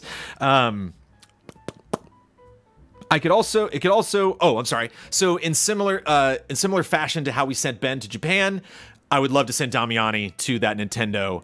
I think that seems just. I think that seems like money well spent whenever that happens, to set up Damiani in a hotel for a couple days and get him down there. Obviously, to send all of us would be really great, but specifically, Mr. Michael Damiani needs to go to that Nintendo theme park and let us all know what he thinks about it. It could also never been it could have also never been an idea, and I could just be misremembering, which is more than likely. No, you remember. We've talked about that. Dumb thing number 2, with Adobe Max happening next week, what new feature would you want most to be announced for Premiere, Audition, or After Effects, or any CC product, really? I don't know. I'm pretty comfortable with Premiere. I've had some issues before, but you can always go back to an older version if you have issues. And they're usually really good at communicating that stuff, and whenever we get the next update, they fix that stuff. We had an issue recently with Elgato footage. Premiere just didn't like certain Elgato footage. I would bring it in and it wouldn't recognize it, or it would only see it as 1 frame long, or it wouldn't see video, it would just see audio. So Bloodworth has 135 clips recorded for Forza, and he's keeping 112 for the review. I can't wait. I just love having a bunch of clips for review. I love having a bunch of... Oh, here we go. Here's another example. So here's an example of a blood clip. Forza Horizon 4 _RV 134, meaning review 134. I don't think the review is necessary. Just my personal take. That RV there, I think you're good, because everything is organized in different folders, so I don't think there's confusion there. _MP for multiplayer. _flag. _castle. _warthog. It's a good name. So again, you got, I know I can search MP for multiplayer, and that brings up all the multiplayer stuff, and in order, so you can still see like what the order of which they were captured and the order of which they were experienced in game, and fun little details like, again, if you're writing the script, I'm assuming that Blood might talk about castles and might talk about the Warthog specifically, the different Halo events that you can do. So, and people in chat are appreciating the cleanliness of Bloodworth's file names. So this could be business related. Nah, this is kind of personal. So yeah, there we go. Those are all the business questions. Let's get into personal feedback. Take a bit of a break. All right. Daniel Ribeiro, you talk a lot about your favorite Disneyland and Disney World rides and attractions, but from someone who has never seen them, it's very hard to relate. I'm sure there are others like me who know almost nothing about Disneyland and Disney World. Could you please show videos or photos from some of them, perhaps in a future editorial? If you can show videos and or photos, it would be much easier to appreciate them when they're brought up. This would also make for a great editorial on what makes each Disneyland and Disney World attraction great. Past attractions versus current ones, why you like or dislike dislike certain attractions, etc. I ask because if I just aimlessly search for videos, it wouldn't be fun, but more importantly, I wouldn't even know where to begin. So it'd be great to see them with your commentary. Also, a nice bonus would be if you could share some of your homemade videos if you have some and are okay with sharing them. So we can see what happiest Brandon that you mentioned Amanda loves to see when you guys go to Disneyland in a past Cup of Jones episode. P.S. Some more Harry Potter talk, but I promise it will be the last about Hufflepuff. I didn't include this in the comment, but if you want to go into Cup of Jones, some of you are probably right there right now. Look below, and you can see Daniel Ribeiro talking about Harry Potter. He said that we were like Hufflepuff, and clarified that's because we're very inclusive, which I guess is a trademark of Hufflepuff. Maybe if Amanda comes back, I can ask her what house she thinks Easy Allies is. But and Time Spinner review coming from Brad Ellis. So Forza coming from Blood, Time Spinner coming from Brad, Call of Duty coming from Ben, Starlink coming from Damiani, potentially Spider-Man DLC, I don't know how long it is, but definitely Red Dead coming from me. Whenever I get that code, it's freaking me out. All right. But yeah, that sounds like a lot of work. And I don't know if I want to do all that work necessarily just for a Cup of Jones. That might be like a fun video where like Jones goes to Disneyland and talks about his favorite things. It might be kind of a funny one-off thing by itself. But a good piece of advice, a good recommendation. Oh, we got a lot of personal questions this week, actually, so let's do it. Let's get into it. Anthony Moss. One thing I've been wondering about as I do my game studies master's degree is access to gaming. Perhaps this is the case with all art, but the fact that games are always tied to expensive devices, platforms, and require things like monitors and computers to operate successfully, oftentimes, I wonder how unfortunate it is to be poor and limited to gaming. I think it is always unfortunate to be poor. I think it's extremely unfortunate to be poor, no matter what type of art you want to consume. Like any art, I don't believe it should be restricted by paywalls, but the nature of software development requires labor costs and oftentimes expensive technologies. How do you feel about this, if at all? Any thoughts on this? I think this is the case of all art. I mean, you know, look at the theater, which is something that I am a big supporter of and something that I definitely appreciate. I used to do a lot of musical theater. I love seeing musicals. The next time Hamilton comes into town, I absolutely have to go see it. Those tickets are really expensive.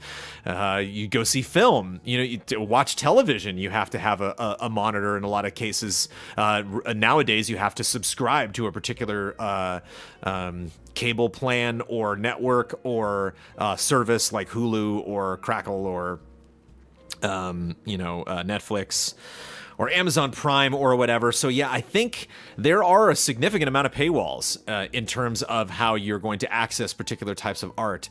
There's very little art nowadays that is totally free, and that is unfortunate. I think that is something, I'm trying to think of like initiatives that are trying to fix that in terms of getting technology in people's hands. I think it's way more important to get technology into people's hands in terms of education rather than entertainment. I think it sucks when people that do not have access to these resources are missing out on a lot of really cool stuff that is created nowadays. But if we were to hand out or to make it easier to have people get access to technology, I would much rather have people in developing countries and people that are under financial hardship get access to technology, you know, primarily to help them get work or help them get educated or help them seek education to get work or seek education for their children or for people that don't necessarily have access to that stuff. So education's big for me. That's if we're talking about personal stuff. That's not necessarily like a hardcore political stance, I think, because I don't. You know, it's really hard, I think, to like be like education isn't important. Like education is incredibly important. I think education kind of, if you were to look at politics as like a house, education is the concrete, you know, that everything rests on. You know, you can connect education to anything, you know, to healthcare, to, you know, foreign policy, to, you know, the more information you are given, the more you understand a topic, the better you can talk about it, the better, you know, the better equipped you are to solve those potential issues. And it's frustrating to see things. I'm also big on the environment, but again, that's a different topic. It's frustrating to see education be less important to a lot of people. It's hard to make education like spicy. It's hard to be like, we're going to talk about education now. Yeah. You know, it's just, it can be a boring topic. It can be something that not a lot of people are excited about. So, that would be first and foremost. If we could have iPads, laptops, monitors, computers, projectors, anything distributed equally so that everyone has access to it, whether that is through their school or local library versus having something for themselves. Having something that is in their house, because even just having a computer, you have to have internet to really take advantage of a lot of those things, and some people can't afford that. Yeah, I would put that as importance above entertainment. But obviously, I want people to enjoy this stuff. Obviously, I think if you're an artist, you want as many people as possible to enjoy something, but it's hard for me to think of a popular medium outside of like graffiti, or public showings of films like drive-throughs or sporting events that you could just kind of like climb up on top of a building nearby and just watch. It was interesting being on top of some of the tallest buildings in San Diego and being like, oh, I could just watch a Padres game right here from up here. And so those are my thoughts. Irunian VR, Star Wars VR game, Vader Immortal, hype, definite hype. As someone who did the Void Star Wars VR experience, Star Wars VR is pretty great, and there's a very quick free demo you can get right now. I think there's like another Star Wars thing that came out for free that I haven't checked out, but there's a very quick demo where R2 comes out and you deal with R2 and the Falcon lands, and you get a lightsaber and you get to like deflect laser fire, and even just that was really fun. And there's a teaser right now. You can just go search Vader Immortal and you can watch this teaser where you are like working for Vader, or you're training under Vader. You're like Vader's apprentice or something. Who knows? But there's some kind of VR experience that is coming that Vader is one of the central characters that you are dealing with. Here's a Bloodworth update. I made it without getting a full degree, but it's worth noting that the main college courses I took were English and Japanese, and they've been incredibly valuable. Oh, I'm not the only one who heard pod race instead of Padres. I was in San Diego. It's a baseball team. Comic-Con, Convention Center, baseball stadium, Padres. Not pod race. That would be cool. I would be very surprised. If I went to San Diego Comic-Con and like they had a pod race there, I would be impressed. And also, we're talking about Star Wars now with Vader Immortal, so yeah, it would... I'd be emotional. It's, without question, the best scene in Phantom Menace, so there we are. But yeah, I'm very excited about that, and excited to have Disney and Lucas, not the person, but the company, produce stuff in VR in the Star Wars universe. I would love to see Mandalorian, which is the new live-action TV show that we're getting. It'd be cool if Mandalorian had some kind of VR component. The VR experience that comes with Battlefront 1 is pretty cool. Yeah, I missed out on that. There's a lot of stuff I got to catch up on. Maybe that's the other Star Wars VR thing I was thinking about. Megan Leinart. So I watched the latest episode of Trailer Jones, and because it was recorded before the new Death Stranding trailer was released, I didn't get to hear what you thought about it. Even if it was recorded after, I don't know if we would talk about that, because I think with Death Stranding trailers, I think we're kind of getting more into the discussion now, kind of like Red Dead, of like what the game is, not necessarily deconstructing the trailer itself. So... I don't know how interesting a trailer discussion that would be. Megan says, it's not much to go on, but I'd love to hear your thoughts all the same. Yeah, that's the thing, is like, I think I am kind of critical of it as a trailer, because I don't think it's just like gameplay. It's almost like raw gameplay. It's almost like, and I think that's one of the issues in the past that I've kind of been critical of Metal Gear trailers, because a lot of people are like, oh, that trailer of that, case in point, the Raiden, not Raiden, Raiden, where he's fighting Vamp from MGS5, where he's like, doing backflips on his blade, and, he's throwing blades at Vamp, and just the knives get stuck in his chest, and Vamp just pulls him out and licks him, and they have their big square off. People are like, that trailer's so amazing, and like, it is really cool, but if you think about it as far as construction of like a trailer, it's just the scene. He just literally like took the scene that they produced from the game and was like, boop. You're like, all right, like, it's a cool moment, and the reveal of that was really exciting. But if you look back and think about like how that trailer was constructed, there's not a ton of creativity on display as far as like, again, trailer editing, trailer construction, pace of introducing elements in a trailer. And so I do kind of roll my eyes a little bit whenever trailers come out, that they're just like, and here's this scene from the game. You're like, okay, that's cool. I don't know if I'd call that a trailer. It's kind of like a gameplay clip.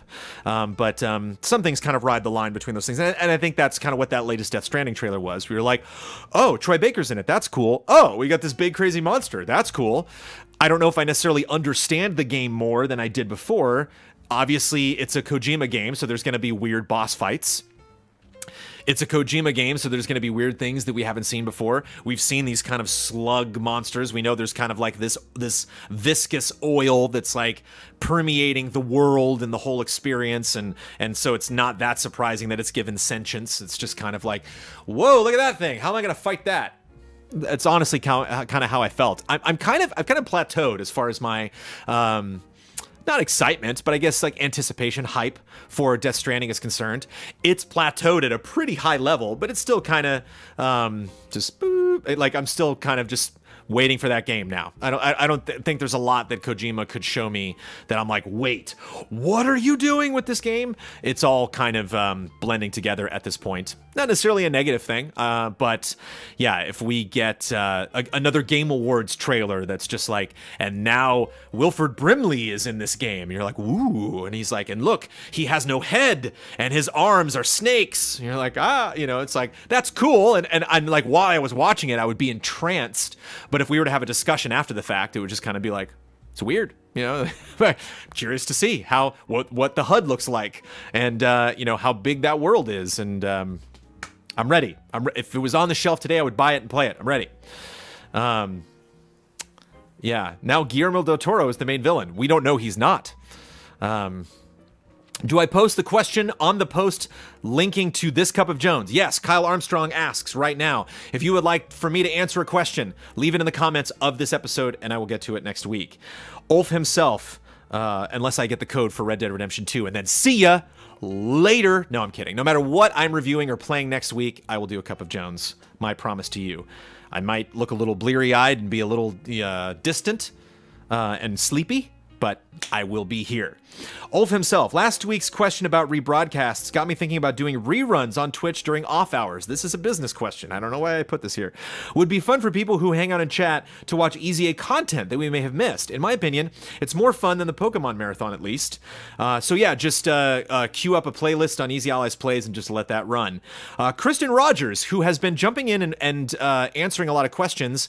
She is one of our premier A+ moderators, and she has a very unique perspective as far as of all of our moderators do, in that they're kind of behind the scenes a little bit on content production, but I think experiencing how all of our content and all of our messaging gets funneled through all of our various channels, and how people access that, and some of the tools that we are either not utilizing enough or not using at all because they're maybe in beta or they're new features on our various platforms.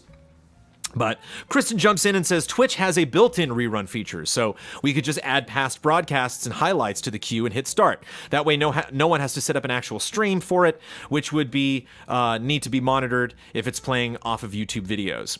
So yeah, I think if we did some kind of a run of old content, I would really want to funnel it through Twitch. I would really want to utilize YouTube as, I think the Premiere stuff works really well. I think that's something that we could utilize. It would be very smart for us, so I'm looking forward to getting access to that feature.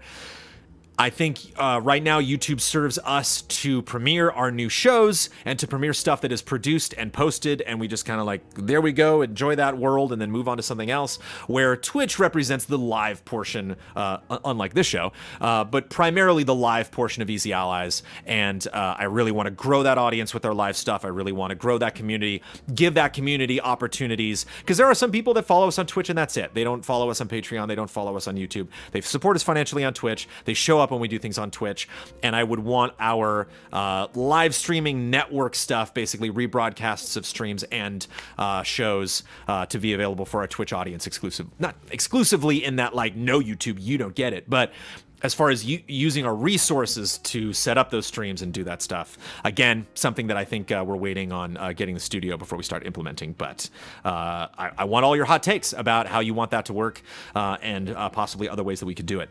Harrison Holt McHale. The new series of Doctor Who started on Sunday. Woohoo! That was not my woohoo. That was Harrison's woohoo. I'm also excited as well. You might have already seen it. I have not. When you read this, as I am writing this from the past, possible spoiler mode when the series wraps up after the Christmas special. That would be fun. I've heard from a lot of people. I missed out on the last 2 seasons of Capaldi. I watched the first season of Capaldi and was like, that was cool. And I got out of it not because I was like, I don't like Capaldi or I don't like where the story's going. I know a lot of people complain when different showrunners come in or different directors and producers come in and create their own little individual arcs for Doctor Who. But I just got Who fatigue for a while, you know? It was like Eccleston and then Tennant and then Smith. And I was just like, okay, that was a lot of Doctor Who. And so I kind of backed out a little bit. But I love that show. Love it. So I'm excited to get back to it. Love the direction that it's taking. Love that there's multiple companions. Love that there's a female doctor now. Just love when they change stuff up, when they realize the show's been along for a long time, so let's try to do something different. And so I will definitely be tuning in. When a new show pops up, I don't feel too bad if I don't jump on it right away, because then I get the hunger. Then I'll like watch that first episode and I'm like, that was really good. I want more. And so I'm okay if I let something breathe for a little bit. Better Call Saul is a great example. Better Call Saul apparently is like just, you know, home run after home run. I guess it's just like one of the best shows on television now. Watched the first couple episodes of the first season and then just kind of, you know, meandered on to other projects. But I have friends that work on that show. I think Breaking Bad is one of the finest achievements on television in the history of television. And so that show is just kind of waiting for me. You know, like I think whenever that show wraps up, I'll be like, all right, let's do it. And then just burn through those episodes. And I don't have to wait for anything. It's just all there available for me. And kind of how I feel about Doctor Who as well. I wouldn't mind waiting until I jump in until maybe halfway through the season, because then it's like, yay, I can just kind of gobble up a bunch of episodes at once. And obviously, the Christmas special is a cannot miss thing. Yeah, it's rough. Damian, Huber, and Bossman are very, very into Better Call Saul right now. And so whenever they talk about it, I'm like, oh, that's right. Paul Meekin. I am unsure if you're familiar with Microsoft's Steve Ballmer. Developers. I am very familiar with Steve Ballmer. Ballmer's great. Sweaty Steve Ballmer. I recently came across an interview with him on Bill Maher and was struck by his jolly enthusiasm and insight. Holy potatoes, I said to myself. This guy is so obviously a Huber. For evidence, feel free to seek out any number of videos of Ballmer bouncing around on stage like a madman. Huber hyped at all things Microsoft. It's really great, yeah, seeing somebody that works for a company that loves that company. And, oh, hey, me too. Oh, yeah, Bloodworth is yeah, Bloodworth hates it whenever I exclude him from stuff. Bloodworth is also into Better Call Saul. Let it not be said that I ever said that Bloodworth doesn't like Better Call Saul. It's just whenever I hear, hey, did you see the latest episode? It is usually Huber picking on Bossman about that kind of stuff. But I just can't be on that spoiler mode because I'm a weirdo who hasn't watched Breaking Bad. And I won't until Saul is done. There you go. That's Bloodworth's take on Better Call Saul. I apologize that I excluded you, Bloodworth. This got me thinking. Do any of the allies remind you of other celebrities or notable famous people? Are there fictional characters or people of note you see yourself in? I can't answer that for myself. Maybe I can ask that question to Amanda when she returns to this episode of Cup of Jones. I've always wanted to do a parody of, not a parody necessarily, but I've always wanted to do a parody, yeah. A Star Trek parody with myself as Captain Kirk, Daniel Bloodworth as Spock, and Don Casanova as Bones. Just think about that. I've always wanted to do that. Like something where like I'm working on something in the studio and like I get knocked out, a light falls on my head and I get knocked out and I wake up and like there's blood with the medical officer uniform, with the blue uniform. Just like, Captain. And we're like out in the middle of nowhere, you know, like the infamous, if you saw Bill and Ted's Bogus Journey, when you see the episode of Kirk fighting the lizard guy and then they go to that location later in Bill and Ted's Bogus Journey, that's driving distance. Amanda and I have been there a couple times and we know friends that are Star Trek fans that have gone to that location to do photo shoots and stuff like that. But God, I would love to do that. So yeah, I've always considered Bloodworth to be the Spock to my Captain Kirk, which is, it's self-serving. It's kind of a pat on yourself, you know, patting yourself in the back to be like, I see myself as Captain Kirk. There are pluses and minuses to that, but I do like to fantasize about that sometimes. Balmer is definitely Huber. Tim Geddes is definitely Huber. Tim Geddes is certainly the Michael Huber of the Kind of Funny community. We need a bit where Kyle dances like Tobey Maguire in Spider-Man 3. Yeah, there are definite somebody posted something from CNN or Fox News with some pundit or somebody that like looked like Bossman. He had like very Bossman qualities. Trying to think of like Bossman characters. It's been fun to try to cast the Rogues Gallery among the allies, the Batman Rogues Gallery specifically. Kind of like it'd be fun to do a big cosplay thing where you just like dress up Damiani like the Penguin and Bossman like the Riddler and Blood. Who would Blood be? Blood could be a good Scarecrow. Blood could potentially be a good Two-Face as well. Huber would be a good Scarecrow as well. Oh, no, you know what would be a good Two-Face? Dawn. Dawn would definitely be a good Two-Face. I guess Huber could be the Riddler. Who would Huber be? Huber would be the Joker, I guess, maybe. Bossman could also be the Joker. I don't know. So he had his hood up, yes. Let's see if anybody... Peter Ducey looks a little bit like Kyle. Ra's al Ghul. Calling Blood a Two-Face. Burn. Oh, yeah. Scarecrow Blood would be good. Let's see. Kyle has got to be the Joker or Riddler. Yeah, Kyle would be a good Joker. That would be very funny. Sophie could be Catwoman. What? Is dog being... No. Sophie would be... what's his... Ace? Is that Batman's dog's name? But there we go. Yeah, that's the best I could do. But fun question. Holy potatoes, Batman. Alexander Zirianov, if a bet was lost and Kyle was forced to review Red Dead Redemption 2, who would be more punished, you or Kyle? Me. That's a nightmare. That would be the worst. Ugh. Ugh. I shudder to think of that reality where I don't get to review Red Dead Redemption 2 and Kyle does? No. No. No. No. No. No. No. No. That just wouldn't happen. That's a horrible alternate reality. Let's move on to the next question so I don't have to think about that anymore. Daniel Mogo Sanchez, what main feature do you want to see most in Pokemon Switch? Veteran mode with harder difficulty and less hand-holding is my #1.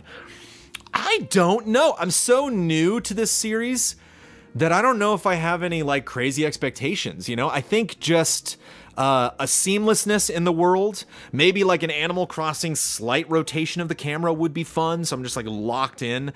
I know Pokemon Go is a lot of the carrying the mounts, so you can ride Pokemon around the environment like they did in Sun and Moon, so it'd be fun to see a continuation of that. Just kind of more of a seamless integration of your Pokemon existing in the world. You know, it'd be fun if you could have... It's neat to look at... One of the things that's very attractive to me about Pokemon Let's Go is the fact that whether you choose Eevee or Pikachu, they're like on your shoulder in the world. They'll follow you around. And so it's neat to see... I loved even just playing Red and Blue when I would see like Snorlax in the world, you know, blocking something, or you would get the sense that all the Pokemon aren't necessarily here just kind of like hiding behind a tree and then they're like, let's fight, you know, like it'd be neat to see more of an integration of how Pokemon are living in this world, and it'd be neat to see, you know, not like Red Dead Redemption 2 levels of NPC interaction, but it'd be neat to see people like wandering more in the world. You know, like maybe stores are closed, there's a time of day change, and so you get a sense more that the world is breathing, you know, that there is a passage of time, and you could see how people are interacting with things. Like you don't just see like a person standing and then like Machoke is standing there and you walk up and they're like, oh, I'm training with my Machoke, and it's like, no, you're not, you're just standing there. You know, it'd be neat to see more animation, more a world that I can just kind of step back from and just watch tick. It'd be fun to see that set up. Just a lot of the things that I've come to expect in most other open world games being applied to this game as well. Obviously, open world. Open world could probably be the de facto answer. If I was ever like a robot and somebody would be like, question on Cup of Jones, answer, open world. Like, it's a good default. Love this question from Odin J. If you could choose, would you be a firebender, waterbender, earthbender, or airbender? I will rank them in order of preference because this is a tough one for me to answer. And I think there are pluses and minuses as far as my personality is concerned towards things that I would naturally gravitate toward. The bottom of the list would be waterbending. I don't think I have any interest in being a waterbender. Nothing wrong with water, just doesn't necessarily like jump out at me. Earthbender would probably be the next step up. When Toph joined the original Avatar show, and you got to see like a lot of the cool moves that she was doing. There's a lot of like kind of sumo style stuff, a lot of like foot slides, and a lot of like, you know, it was almost kind of dancing, you know, like there's just a lot of cool moves that Toph would do, and it was neat to see just like stuff block, or like I love it when Toph like hits the ground and like a block flies up in front of her, and somebody like shoots a fire spell or something, and then she'll block it with that. So I like tanking in MMOs, and I like tanking in RPGs. And so it's fun to imagine yourself, if you had like a turn-based game, wouldn't that be the best if you had a turn-based Avatar game? And it'd be neat to play an Earthbender and just like protect people. Airbender would be great. Airbender's my number 2, Firebender's my number 1. I think, like, at the end of the day, my heart just says fire. It also extends from the way I like to play Magic the Gathering. I like to have a green-red deck when I play Magic, and if I could only pick one color, I'd probably pick red. It's kind of the same way that I play Hearthstone. I think Hunter is kind of the red deck of Hearthstone, where you're just like, damage, damage, damage, damage, damage, oh, I lost. You know, you just try to, like, do as much hurt as you possibly can, as quickly as you can, I just think Firebenders are badass, and I just think it's a fun thing to do. It's a fun asset to have, to just be like, oh, you want to start that fire? Oh, you want to light that candle? And like, oh, you want to see in the dark? It's just fun to do. But it's also fun to do airbending. It'd be neat to be able to fall from a great height and just whoosh, I'm fine. Or like, I love when Aang will do his little like basketball sphere of wind and just go rolling around. That would be fun to do. But if I just that when you asked that question, the first thought that came to mind was firebending always. I love people are still talking about possible DC villains that could be played by some of the allies. The Champ. Do you think single-player games are starting to become too much of a grind? The most recent AC games are filled with microtransactions that make the game less of a grind. Shadow of War also did this last year, and I have a feeling that Red Dead 2 will have some sort of microtransactions to make the grind less painful. I would be very surprised if they added that to the single-player portion of Red Dead Redemption. There will definitely be that in the online portion, but I don't think that they'll have that. I, can't say from experience, and don't quote me on this, but I'd be surprised. In comparison, Witcher 3 was a long game, but it never felt like a grind. You could complete story missions without doing any of the side quests. Assassin's Creed Odyssey feels like you have to grind side quests in order to advance in the story, which is a problem that I feel the industry should be more focused on. Loot boxes are on their way out, so the best way to make money is from the single-player grind. To go back to your first question, I don't think single-player games are becoming too much of a grind, because I think, like you said, you came up with 2 specific examples, Assassin's Creed Odyssey and Shadow of War. I think every year we get one of those games, Battlefront in a multiplayer sense, that kind of rides the line, is kind of questionable as far as like, does this need to be in there? Does this spoil the experience? Was this only added because they're trying to coax us into spending money to improve an experience that maybe should have just been built that way from the beginning? And so I think it is an interesting discussion. I think it's a safe discussion to have in this industry. Some people can, do it more civilly than others. But I think it is just like 1 or 2 games a year that really potentially cross that line or cause these kind of debates to flare up again. And I don't think it's necessarily a curse on single-player games as a whole. Certainly Spider-Man didn't have anything like this, and I didn't, I thought the way you leveled up in Spider-Man was fine and just kind of was on par with the rest of the experience, and so that didn't necessarily bother me. And I don't think if Shadow of the Tomb Raider didn't have this stuff, like I said, I'd be very surprised if Red Dead had this stuff. So I think some companies are willing to experiment. Some companies, like Assassin's Creed, pump out so many versions of their game that they're like, let's just try this and see how it goes. Origins had the same thing. So I think you can expect that from Far Cry 5 didn't have that stuff. So I think you can expect that from some franchises in the future. But I don't necessarily think it's a curse. I don't necessarily think it's like a pox or some kind of plague that's going to infest other single-player franchises. I'm not worried about it. I have my own opinions on, and I'm just about to start Odyssey soon. I would like to complete that before we sit down for our Game of the Year deliberations, because I've played a lot of action-adventure games this year, and so I would love to see how Odyssey stacks up to all of that stuff, to God of War, to Spider-Man, to eventually Red Dead. But So I don't know. I don't know if that's an issue in Odyssey. I don't know how many side quests you have to do. I don't know how slow that grind is. I'm someone who doesn't mind grinding in games like that. I will probably, when I'm playing Odyssey, stop at every single island that I come across and just really just be like as slow as molasses going through that campaign and those story missions. But and their blood says it right there. Brandon has no problem grinding it out. I love grinding it out. Asking Brandon if something is too much of a grind, though, yeah. I love that stuff because I just love... I play games a lot for my work, so I like playing games sometimes and just turning my brain off. You know, I just love, like, yay, running around in circles and fighting things. It's a fun way to... It's kind of meditation for me a little bit. Tyson Wynn just listened to the Q&A and learned that people were against your Spider-Man 2 pick for the next best Spider-Man movie as opposed to Spider-Man. For clarity, I was on Kind of Funny, I believe this was the Games Cast, and they are all recently reviewing. It's interesting when you when you hang out with a group and they ask a question and everyone in the room is like, whew, he like looks at you and you're like, whoa, like you can tell there is a right or wrong answer to this question. Like, I am basically going to pick what side I am on among the people in this room right now. And that is a loaded question. And I kind of got that vibe where everyone's like, Jones, outside of Spider-Man Homecoming, favorite Spider-Man movie? And I was like, and everyone's like, what's he going to say? What's he going to say? And I said Spider-Man 2, and they were like, wrong. All of the Raimi films are bad. Spider-Man 1, I think, has some really interesting elements to it, is very theatrical. A lot of people look back and they're like, it's so Raimi. I love Raimi's work. I love Evil Dead. I love Army of Darkness. I love, because it is hokey, it is silly, it is over the top, but it's done so in a way that I think is very deliberate. Where's that voice coming from? Oh, you got your Halloween shirt on too, yay.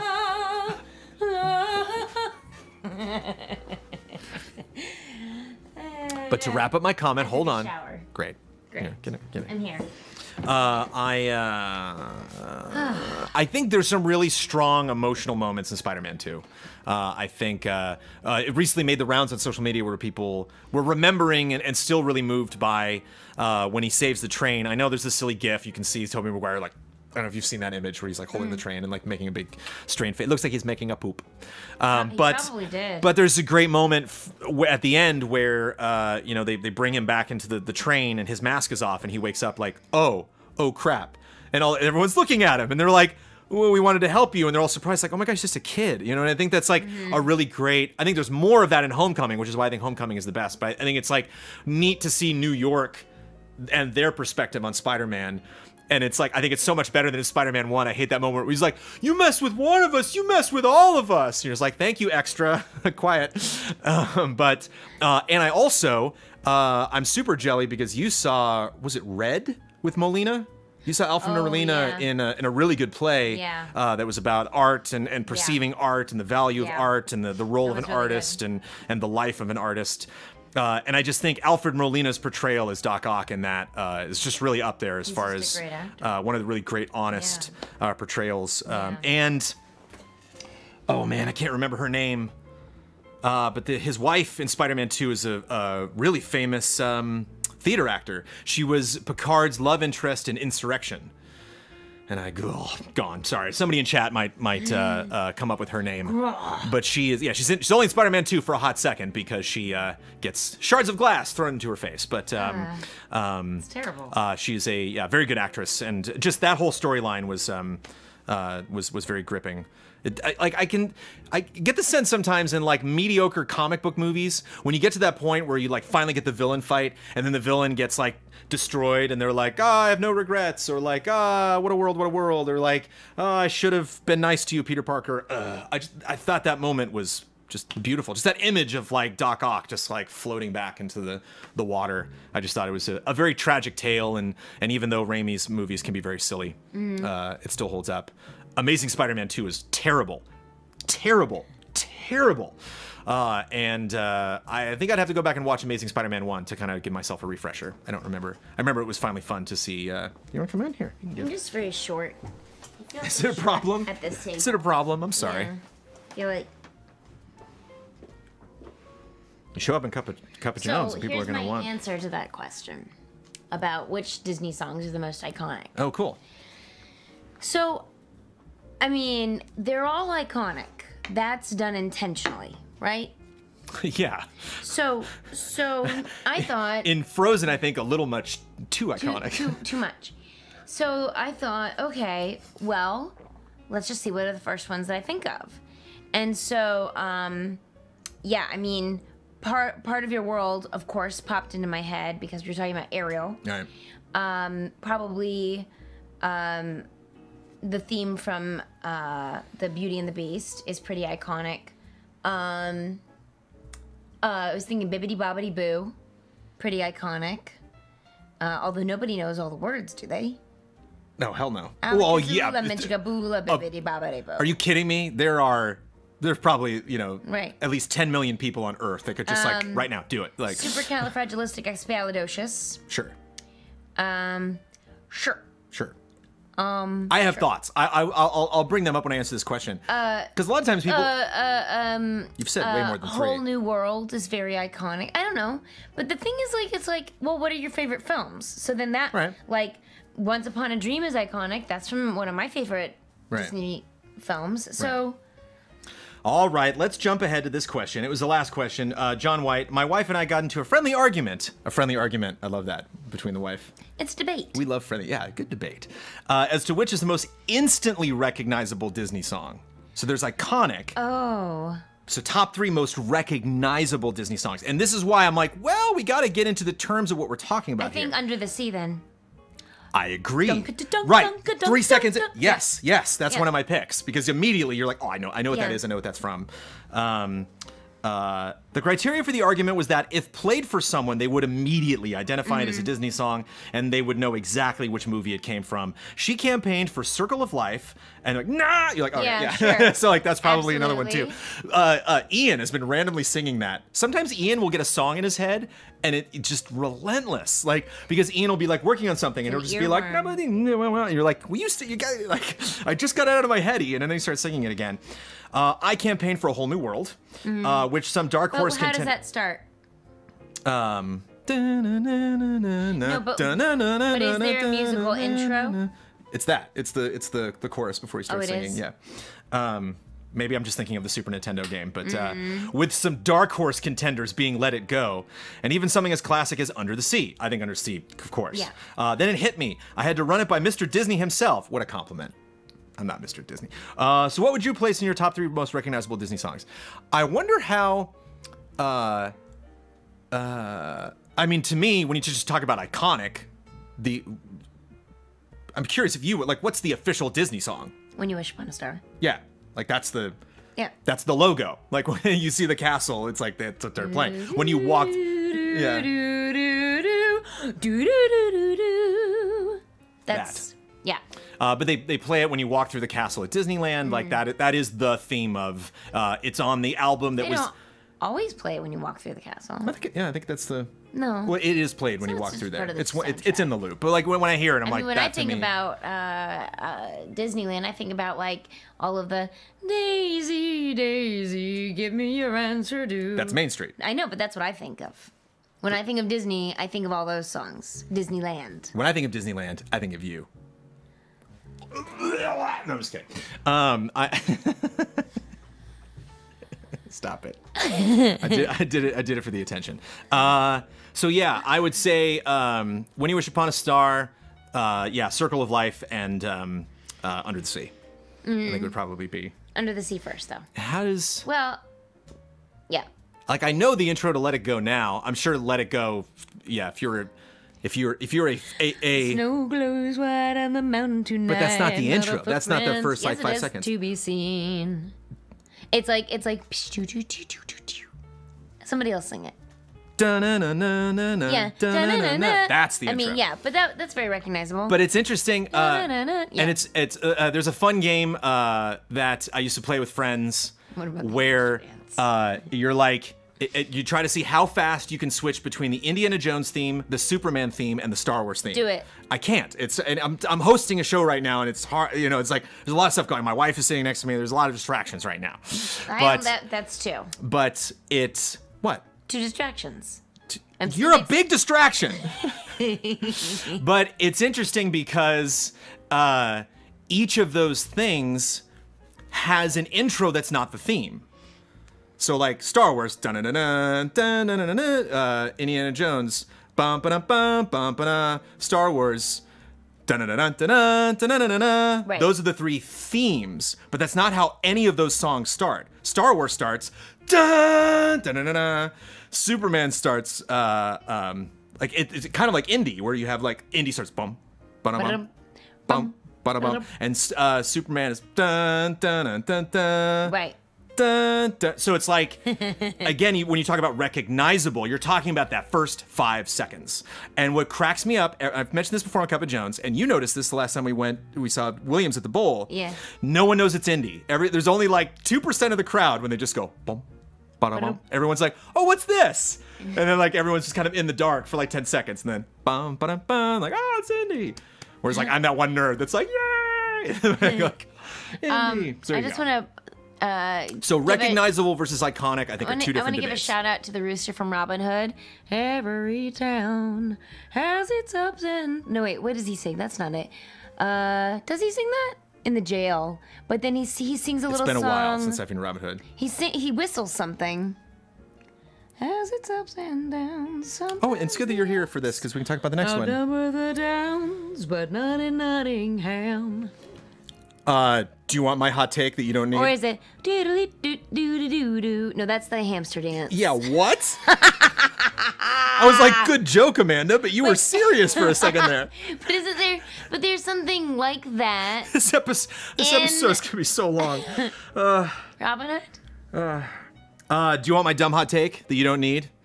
Yes, but I don't think it's dumb. But it's a Disney take, and I offer it because I spend a lot of time being like, Disney, yeah! And I like to be critical of Disney every now and then. Yeah. Not a huge Robin Hood fan. You didn't like the movie? It's weird. You haven't seen it in a long time. I think it's... I loved it. I mean, it's charming, and I love the kids. I think the kids are the best. I think the kids really, really make Robin Hood. But it's never been one of those favorites that I keep going back to because I think it's emblematic of the time period.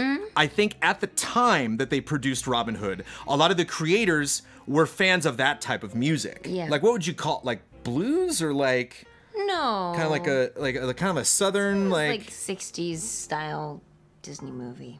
I don't know. There's like a real specific style of music that was. It's like, what if we did Robin Hood with this type of music? And it's like, to me, there's that type of music, and Robin Hood's like way over here, and they were like, and I'm like, wait, whoa, what?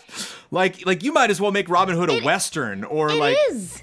The hamster dance is the same song as Robin Hood. And I was like, isn't that, because it's dee-da-dee-da,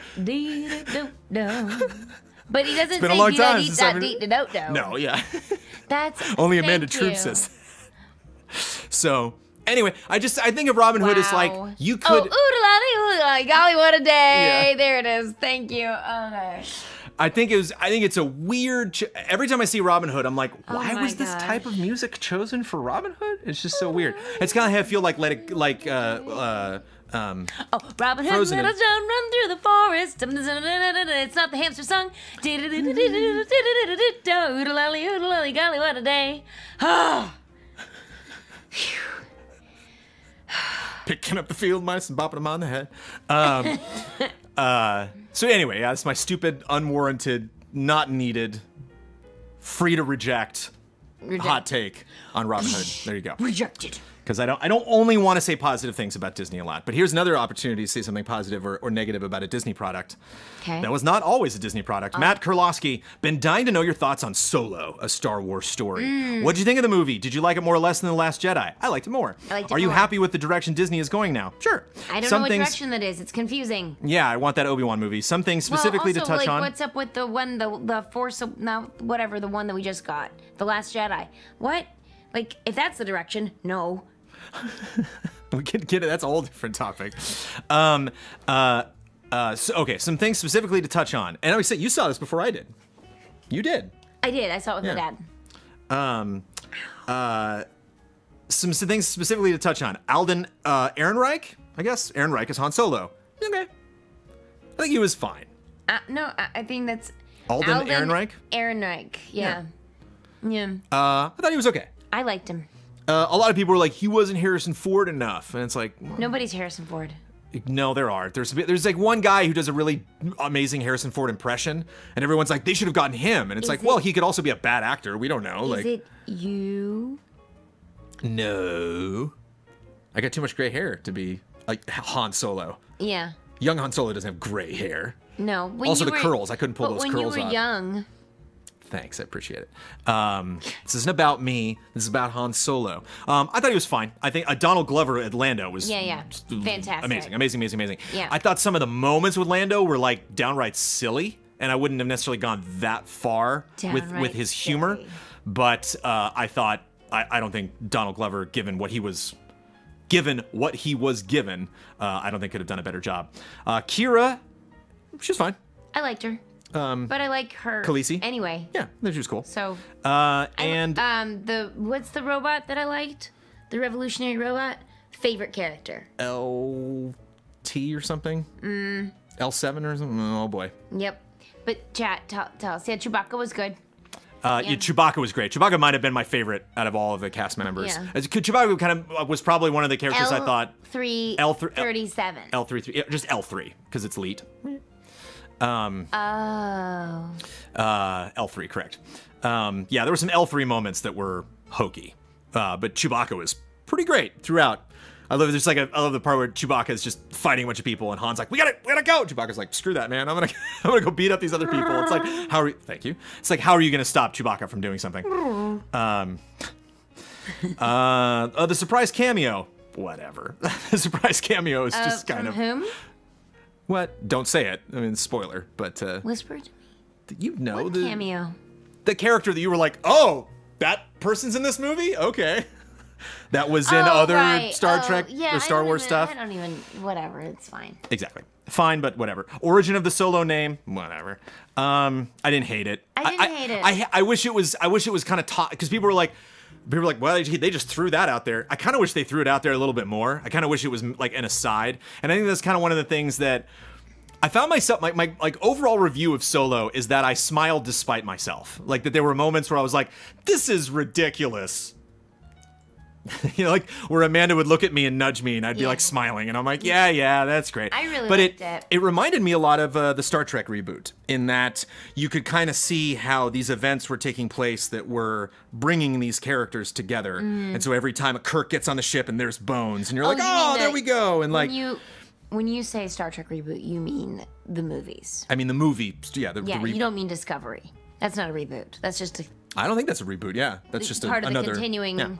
Story of Star Trek. The continuing adventure, the continuing the continuing mission. It's the past, but it's still part of the same universe. Correct. How Han gets the Falcon too quickly. Does Han get the Falcon too quickly? No, but again, that's Star Trek. It's just like, does this crew get thrown together too quickly? I thought it was fun. I mean, it was at the right point in the story. Should we have stretched it out for another movie? No. No. How would you feel about a trilogy of this kind, connecting the criminal underworld, Han movie, Lando movie, cameo movie? I would be happy with it. Okay.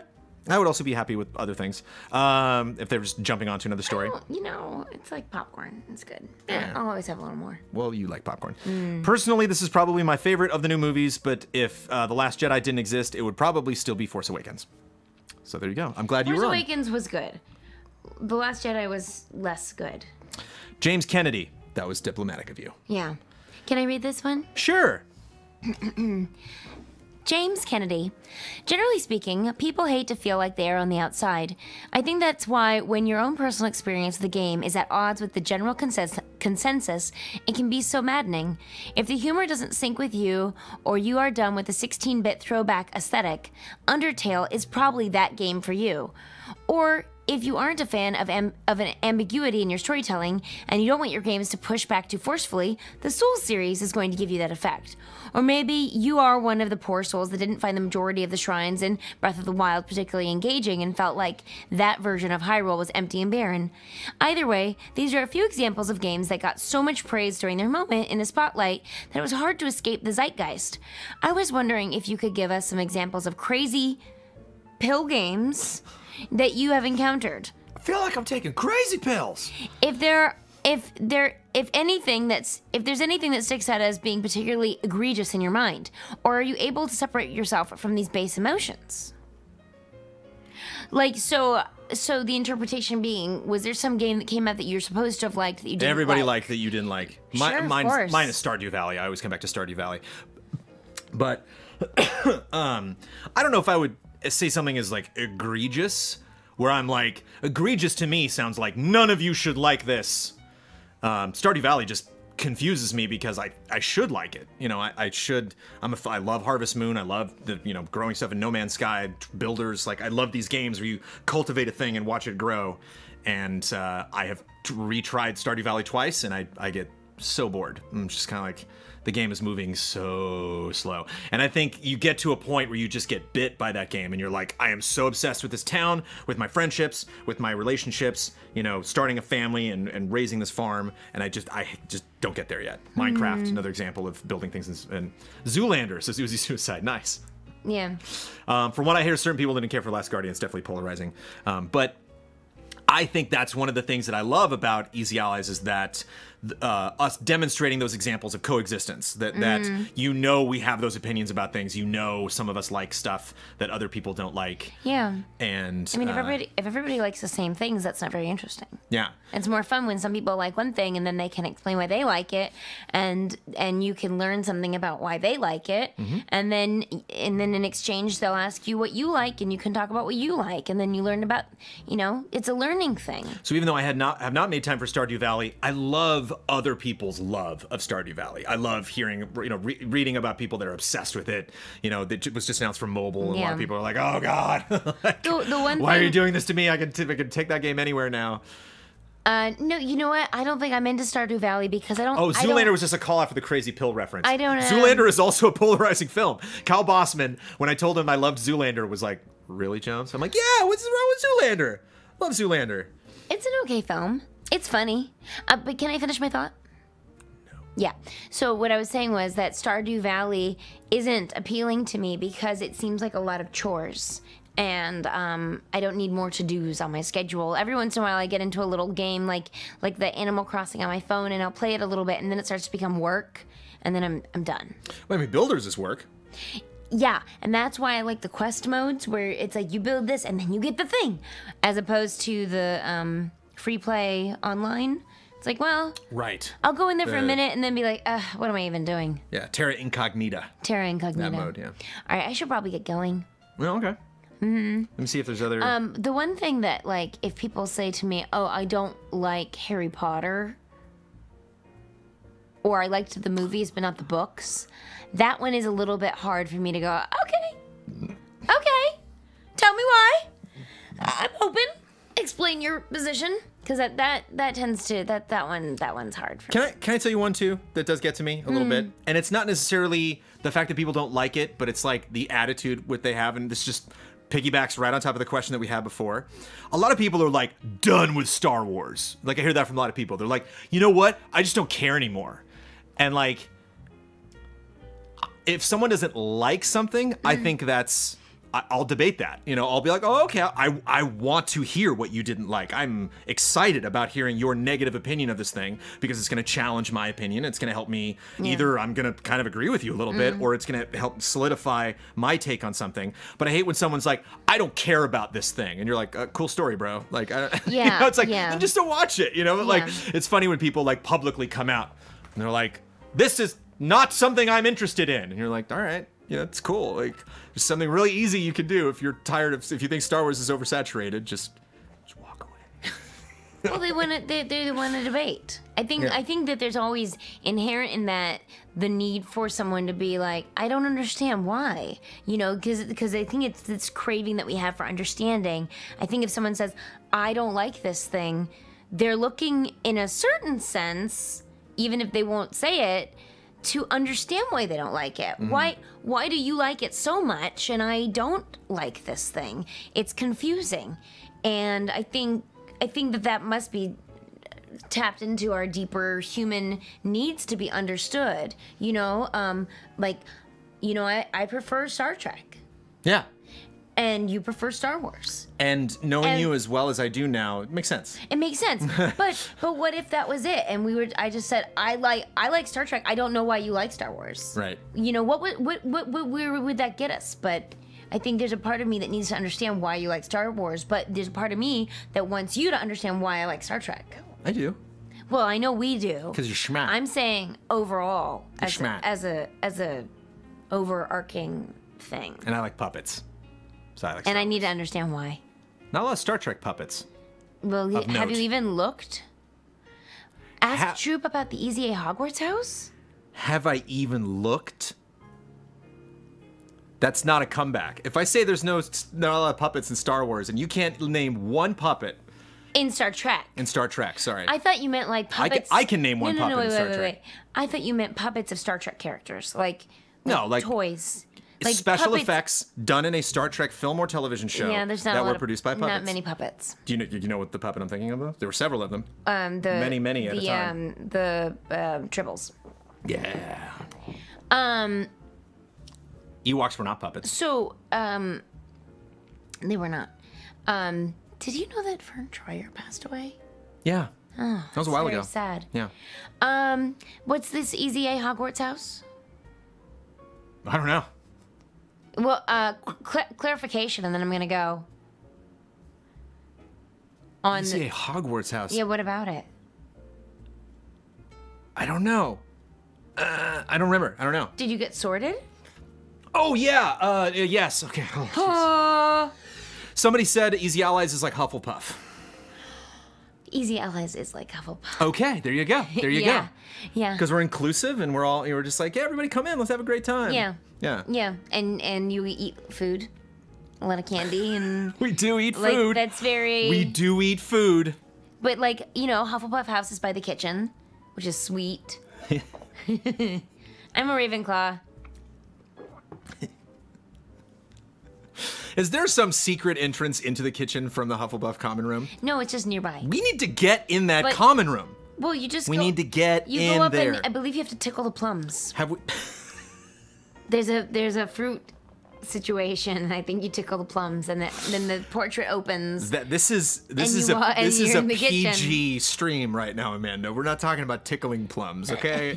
That's not an appropriate thing. That was the name of When discussing- Jen's old stationery company was Tickled Plum. Man, Rolling got cocky the other day on Twitter. Who? Every night, Rolling. Rolling who? Rolling.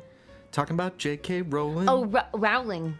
Rowling, sorry. But It is. I attempted to pronounce it correctly, rolling. but it is rolling. Okay, yeah. But when you just said it on its own, it sounded like rolling. Rolling. So I said Rowling. Because somebody to clarify, said, but it is rolling. somebody said the scoring of Quidditch is stupid. Oh yeah, no, and I said saw it that. doesn't make any sense. Oh yeah, and it makes total sense. I retweeted that. It does make sense, and I think it can be defended. But she writes the comment, and then she's like, "It's a statement of the human condition. You're welcome." And it's like, enough with the "you're welcome," Yeah, I lady. know, yeah. Come on. Yeah. You're welcome. Oh yeah. Get out of here. Okay. Anyway, Imagine if I answered a Cup of Jones question that way. We got Box Peak coming this month. You're welcome. Hey, Gross. you're welcome. Did I see the new Harry Potter game? I did, but I'm sad that I did because I'm sad that it was leaked. But on the other hand, I'm excited because it looks cool. The end. All right. Should I move on? You said you were gonna go. I'm leaving. I have to go eat and go All right. do things. Okay. I'm filming a movie next week, y'all. So I gotta go do some stuff. Your movie. Yeah. The movie you and friends are making. Not Yeah. something that you were like, Yeah. some other weird people are making that you're just starring in. Ripley Improv. we're making a movie. A completely improvised feature film. Yeah, it's Yeah. pretty exciting. Yeah. I'm going to be very busy not helping you at all with that movie. Well, that's good. That's good. That's good. Yeah. Yeah, I talked about Leaks on the Astrobot stream. Yeah, check out that stream. I want to play some more Astrobot. That was so fun. That was pretty fun. One final question. Would you, if you had the choice, would you be a fire, wind, water, or earthbender?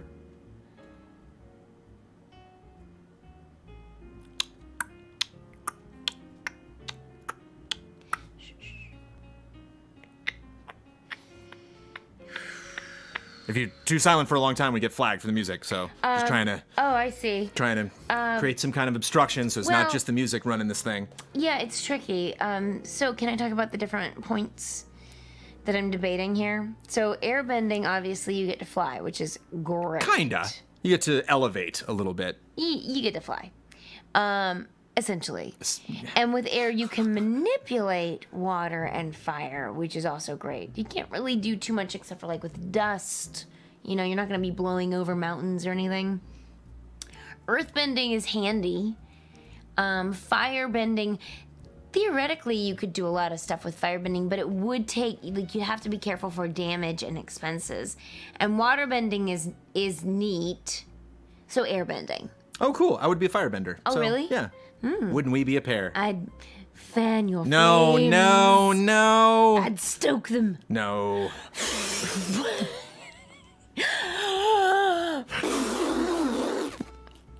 Goodbye, everybody. Okay. All right. Some people in chat asking about how they can see your film. Don't worry. you will be hearing a lot about it.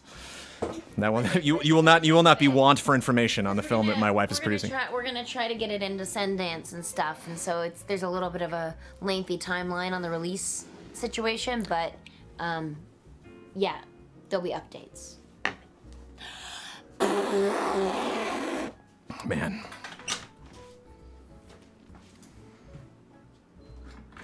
All right. Back to it. Morgan Mohala, we only have a couple left. Long episode, everybody. Since it is that spooky time of year, what scares you the most? Please take a moment to answer this in a few different ways. What scares you as a phobia, like spiders for Ben? Snakes? I don't like snakes. I don't like snakes because I don't know where to grab them. You know what I mean? Like, if like a tiger or a bear or like a rhino or so, if like something was coming at me that was a big dangerous creature, I would probably die, but I would, at least my brain could kind of, like, you know that scene in when like Aragog is Aragog, yeah, right? Aragog, is that in Harry Potter? Shelob, sorry. This is the when Shelob is attacking Sam in Return of the King, and it like pushes Sam up onto the rocks, and Sam's just like and he's like stepping on Shelob. You can at least kind of like take your feet or your hands and like block a thing. Like if it was a bear, it would just swipe with its claws and open me, and my guts would come spilling out. But I could at least like kind of block it. I could at least kind of like jump out of the way or duck behind a tree or something. But if you like grab a snake, the snake will just spin around and bite you, and you're screwed. You know, it's like you'd have to grab that snake like right by right near its head. And I actually talked to somebody recently. I don't know how this came up in conversation or who I was talking to, but I was talking to somebody about snakes, and they weren't scared of snakes. And I was like, how do you, I think they had like handled snakes before or something, and they were explaining the process, but just like, like snakes are creepy. It just seems like something that could strike, could jump at you. I guess snakes' behavior is really easy to read, and I think snakes are one of those things, like most animals, that like don't want to fight. They only fight when they feel threatened.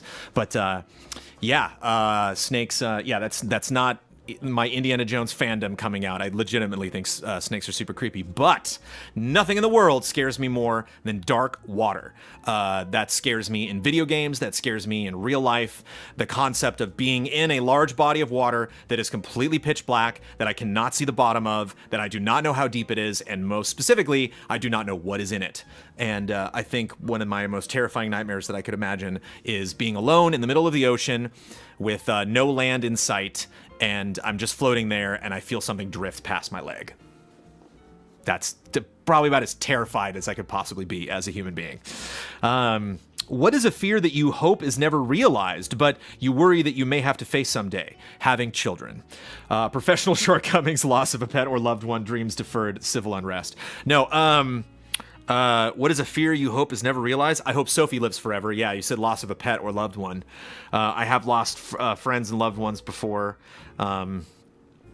Dreams deferred. I mean, yeah, that's a fear, but I have, thanks to a wonderful community and my wonderful colleagues and friends, I've been able to kind of dodge and weave through some of the challenges that have popped up in my career. But yeah, I just feel like if something were an accident were to befall Sophie, or there was some kind of negligence on my part that resulted in Sophie being injured or killed, I would never win back this community. It'd be over. Very recently, we have a latch on our front door, and we have a screen door, and Sophie just loves being in front of the house. She loves looking around. She loves the breeze coming in from the ocean, and so it's nice to like either close the gate on the front door or leave the front door open, but the screen closed, and the screen was clasped. It was locked. And Sophie saw this tiny dog walking in front of our house and just would have none of it. And Sophie pushed the door and unlatched the latch and then pushed the door again and bolted out of the house and ran up to both of these people and just was like, "Hey, you little dog." And the people were like, "Whoa, where did this dog come from?"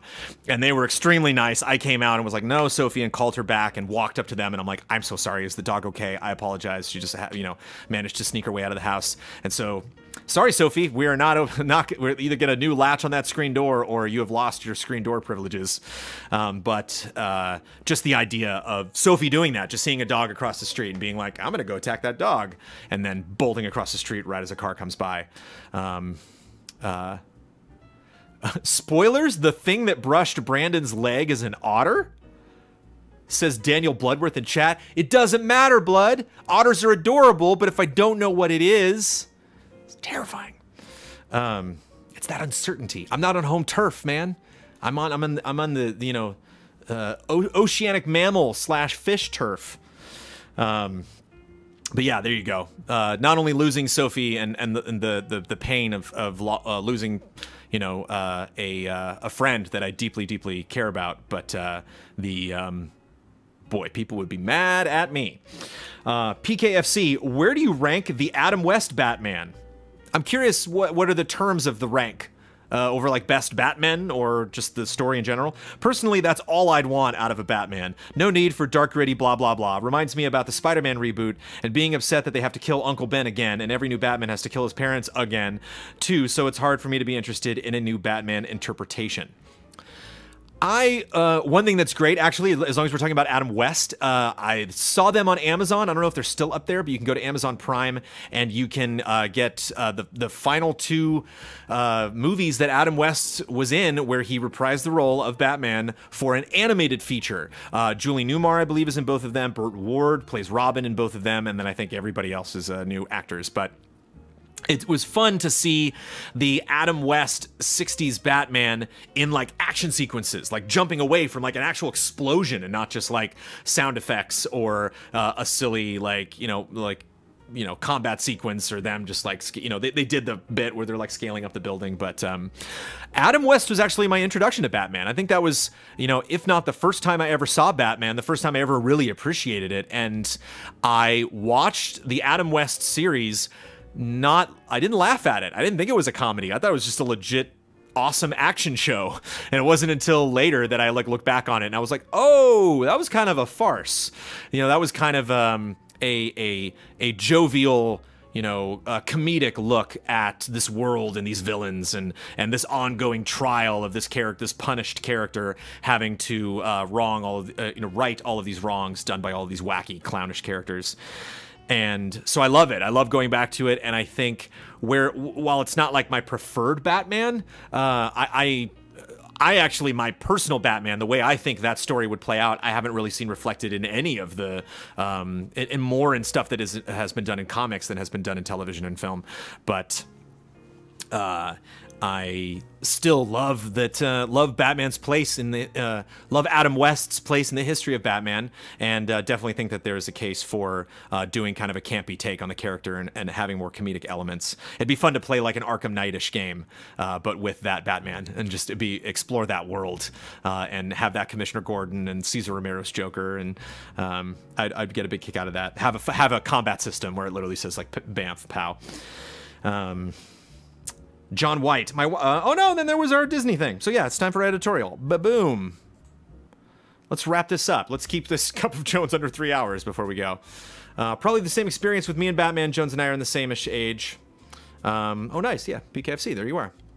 I think Batman was big in its time. Was very big in its time, yeah. And that television show was very instrumental in Batman being popular. Batman comics did not sell tremendously well around the time that the Batman television show came out. And so that brought Batman into the mainstream in a lot of ways. So it's easy for us to look back at stuff that Batman has done and just think that Batman was famous all the time. And apparently, I learned recently that, correct me if I'm wrong, that Tim Burton invented the bat gun. You know, like before that, Batman would always have like a batarang with a rope attached to it, and he would just throw that, which I'm familiar with, but I didn't realize that the idea of having like something that would shoot and propel a hook at a fast speed was invented by Tim Burton. The 89 Batman was the first time you saw that, and so obviously the animated series used that as well. I love the animated series one. It's like a big cannon. But here, the editorial from Chris Eyerly, I think brings up an interesting topic and is something that we're not going to be doing in the future, in our immediate future, and it's something that people want us to do and want us to spend money on, but I think it brings up some minor ethical concerns about spending the money that we get through crowdfunding on different events and choosing what to invest in as far as community engagement is concerned.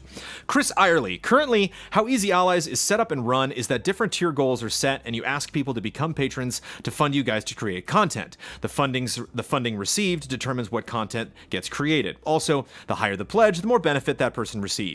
It's been great to see all the support that you have received and where you guys have come since the beginning. I know you guys always said how thankful you are for all the support you get, but my question is, have you ever considered giving back in some way to your patrons besides just thanks and through the content we help fund? To be upfront, I love Easy Allies, and I think you guys are great, and I enjoy a ton of the content you produce, so I don't want to sound ungrateful for all your efforts. But I have been thinking about ways you guys can give back to your community, and especially your patrons who help Easy Allies exist.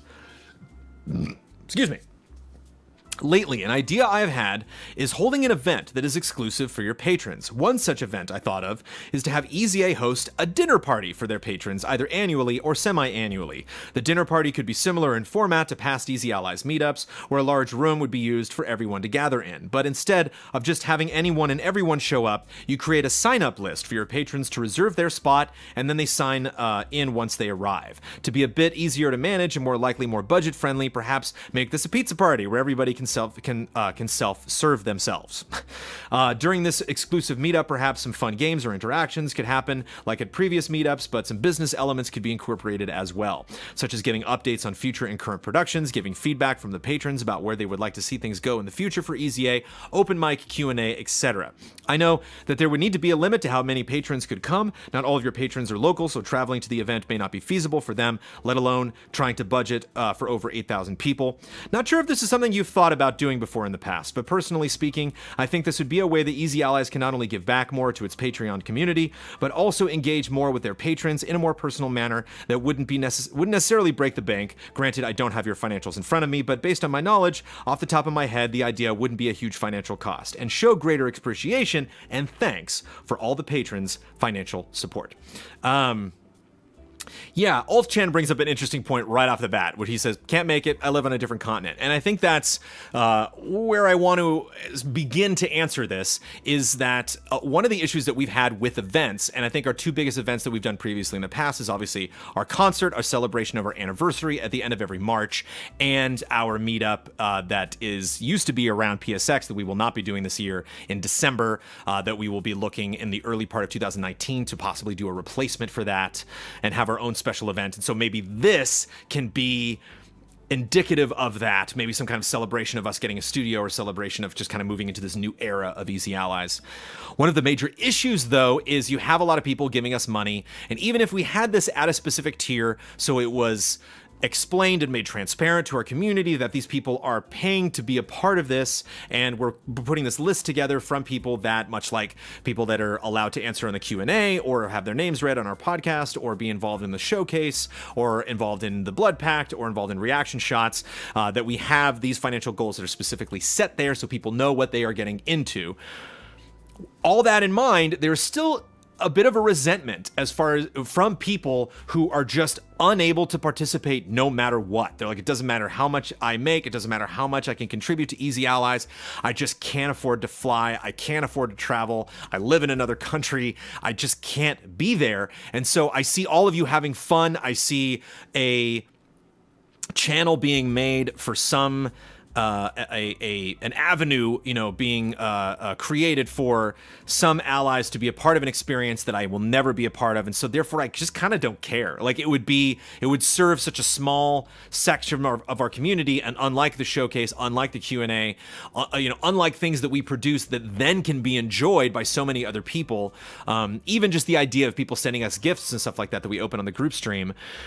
I don't want there to be the idea of a VIP section of our community or a small exclusive group. I wouldn't want people going. One of the worst things that we've had happen in Easy Allies is when we've announced some things at the concert and said we'll have more details later, and then people take that information from a private event and then go to the internet and explain it to other fans very poorly, and then those fans come back to us and are like, wait, what's happening? And we're like, wait, what did you hear? Like, no, that's not what we're doing. And so whenever we make announcements or whenever we I believe in letting you, the patron, the people who give us just $1 above here on patreon.com, I am, you know, very confident in delivering that information here on Cup of Jones, because this is an opportunity for you to come and hear it, you know, directly from us. And I think if we had kind of this gated community, I think that could potentially cause more negative vibes among our patrons, our YouTube audience, our Twitch audience, than would possibly be worth it in rewarding those people that are willing to do that are capable of doing that, or the financial benefit that we would get from people potentially upping their pledge to get to that point, and then us making more money through Patreon. That said, it is something that we've talked about. You know, it is. Obviously, we want to have these events and opportunities. We have had meetups at things like Comic-Con, and Bloodworth has planned a meetup, you know, by himself when he was in Florida. We have had a lot of requests to do something on the East Coast. Heading out to PAX East is something that I've wanted to do. I've had meetups at PAX before. And so that is something that once we finally get over this studio hump, I definitely would love to focus on, whether that means this is an event that we set up at a specific location and give people enough time to potentially make travel plans or open up time in their schedule to account for that, or us potentially traveling to locations that we've never traveled to before, so making it easy for people on the East Coast or potentially in other countries to come and visit us, or just generally having events that things like Huber's Game Show or a guest show, and having these opportunities now that we're not at my house, but we're at a separate location, and potentially bringing in community members to be involved in these things, or the possibility of just having a show that is just that. I think we can potentially fulfill or you know, fill in the gaps or some of the holes in the content that we produce. I think another great example is doing some kind of a weekly or monthly group multiplayer stream. So having a game or a stream that, you know, that we regularly get back to, something like, you know, Weekly Hunts or Destiny 2, that we bring in our community on a regular basis. So it's something that at a specific tier or for a game that you're very involved with, you can get involved in our community. You can be a part of the content that we're producing. And so the idea that you laid out specifically, I think, is problematic, but I think does represent a change that we do want to enact here at Easy Allies, which is more community involvement, more opportunities for people to appear in the content that we produce, to have their voice heard, to have their face be recognized, to have themselves be represented in our community, outside of just having people know their names and having, you know, be able to submit comments for the showcase or questions for Cup of Jones. So I think it is something that we do need to pursue in the future, and I can promise that at the beginning of 2019, you will hear a little more about this. You will hear a little more about initiatives that we're going to put in place to help us facilitate more meetups with fans to help us get to places that we need to be in order to make ourselves available and make and shorten that gap between where we are in the world and where our community is in the world. And I'm excited about testing those things. I'm excited about the potential reaction that we can get from those things, and I'm excited about evolving this Patreon to include more stuff like that. I think that we had a question earlier where it's like, what is the big goals past the studio? I think that's a major goal. I think that is something that obviously Kind of Funny just puts us to shame. They have, Joey is doing a really great job with the community management, and the community themselves has lots of grassroots campaigns where they plan their own meetups. I know Tim Geddes is doing some crazy meetup in like Europe or something. I don't know where he's going, but Tokyo maybe? I don't know. Tim Geddes is going to be somewhere, and a lot of people are going to meet up with him, and it's very inspiring to see those opportunities set up for members of their community.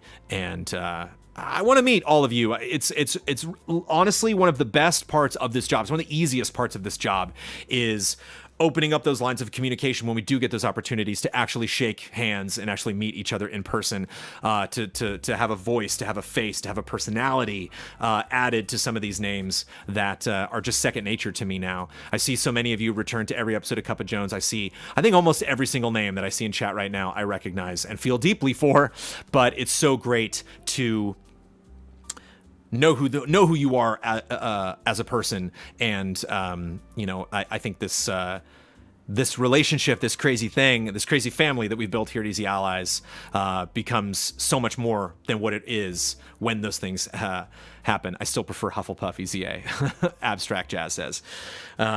So yeah, why is the lower third still on screen? That's weird. Usually that goes away, but anyway. So there we go. Maybe I can just manually make it go away. So yeah, there you go. There is a, speaking of abstract, there's an abstract answer to this question. So yeah, the EZA dinner party, I don't think is a goal that you're going to see very soon. I don't think that is an event that we are going to plan, but hopefully we really up, if not the quantity of meetups that we do in 2019, kind of creatively how they're assembled. And hopefully we have more events like that that are different than the stuff that we've done in the past. And hopefully if you have not had an opportunity yet to meet some of the allies or to go to an event and hang out with us in person, we create that opportunity for you, and we get the chance to meet people that we have never met before, because I am so excited to do stuff like that. And hopefully it works out. So there you go. So there's our editorial. My big takeaways from this episode: throw at the allies the possibility of having direct YouTube links to our Patreon posts when we post stuff on video, like NoClip does, and possibly after we get in the studio, or maybe before then, set up better shots for displaying presence on group streams. And obviously the takeaway from this wonderful editorial that we just had. That is a 2-hour and 2-minute episode of Cup of Jones. But that's what happens when we get Amanda on Cup of Jones. It becomes Cup of Amanda, Cup of Troop, and but I love her takes on there, especially because she came back during the personal section, and there were lots of questions that like Solo and Harry Potter and Disney, that was interesting to get her take on, because I don't want to answer for her too much, because she lives here too. It's always nice to get her on the show.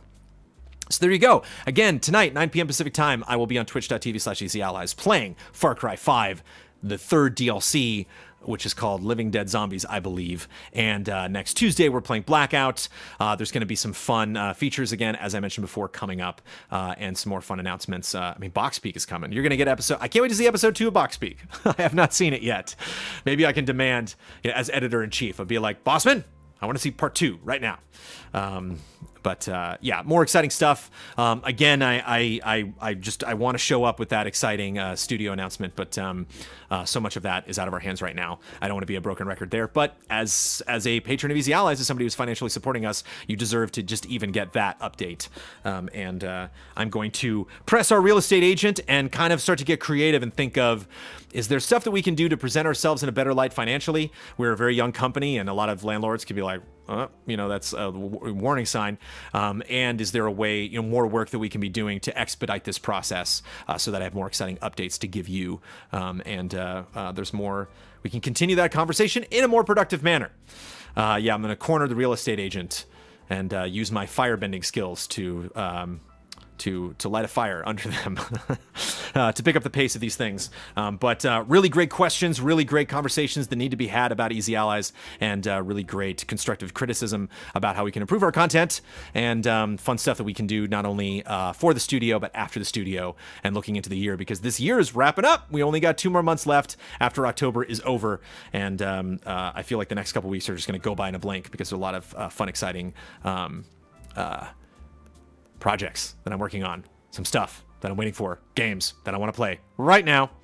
And I'll leave you with that. Thanks for watching, everybody. I hope you have a wonderful week, the rest of the week. And I will be back next Thursday for another Cup of Jones. Take care, everybody. Be good to each other. Cheers.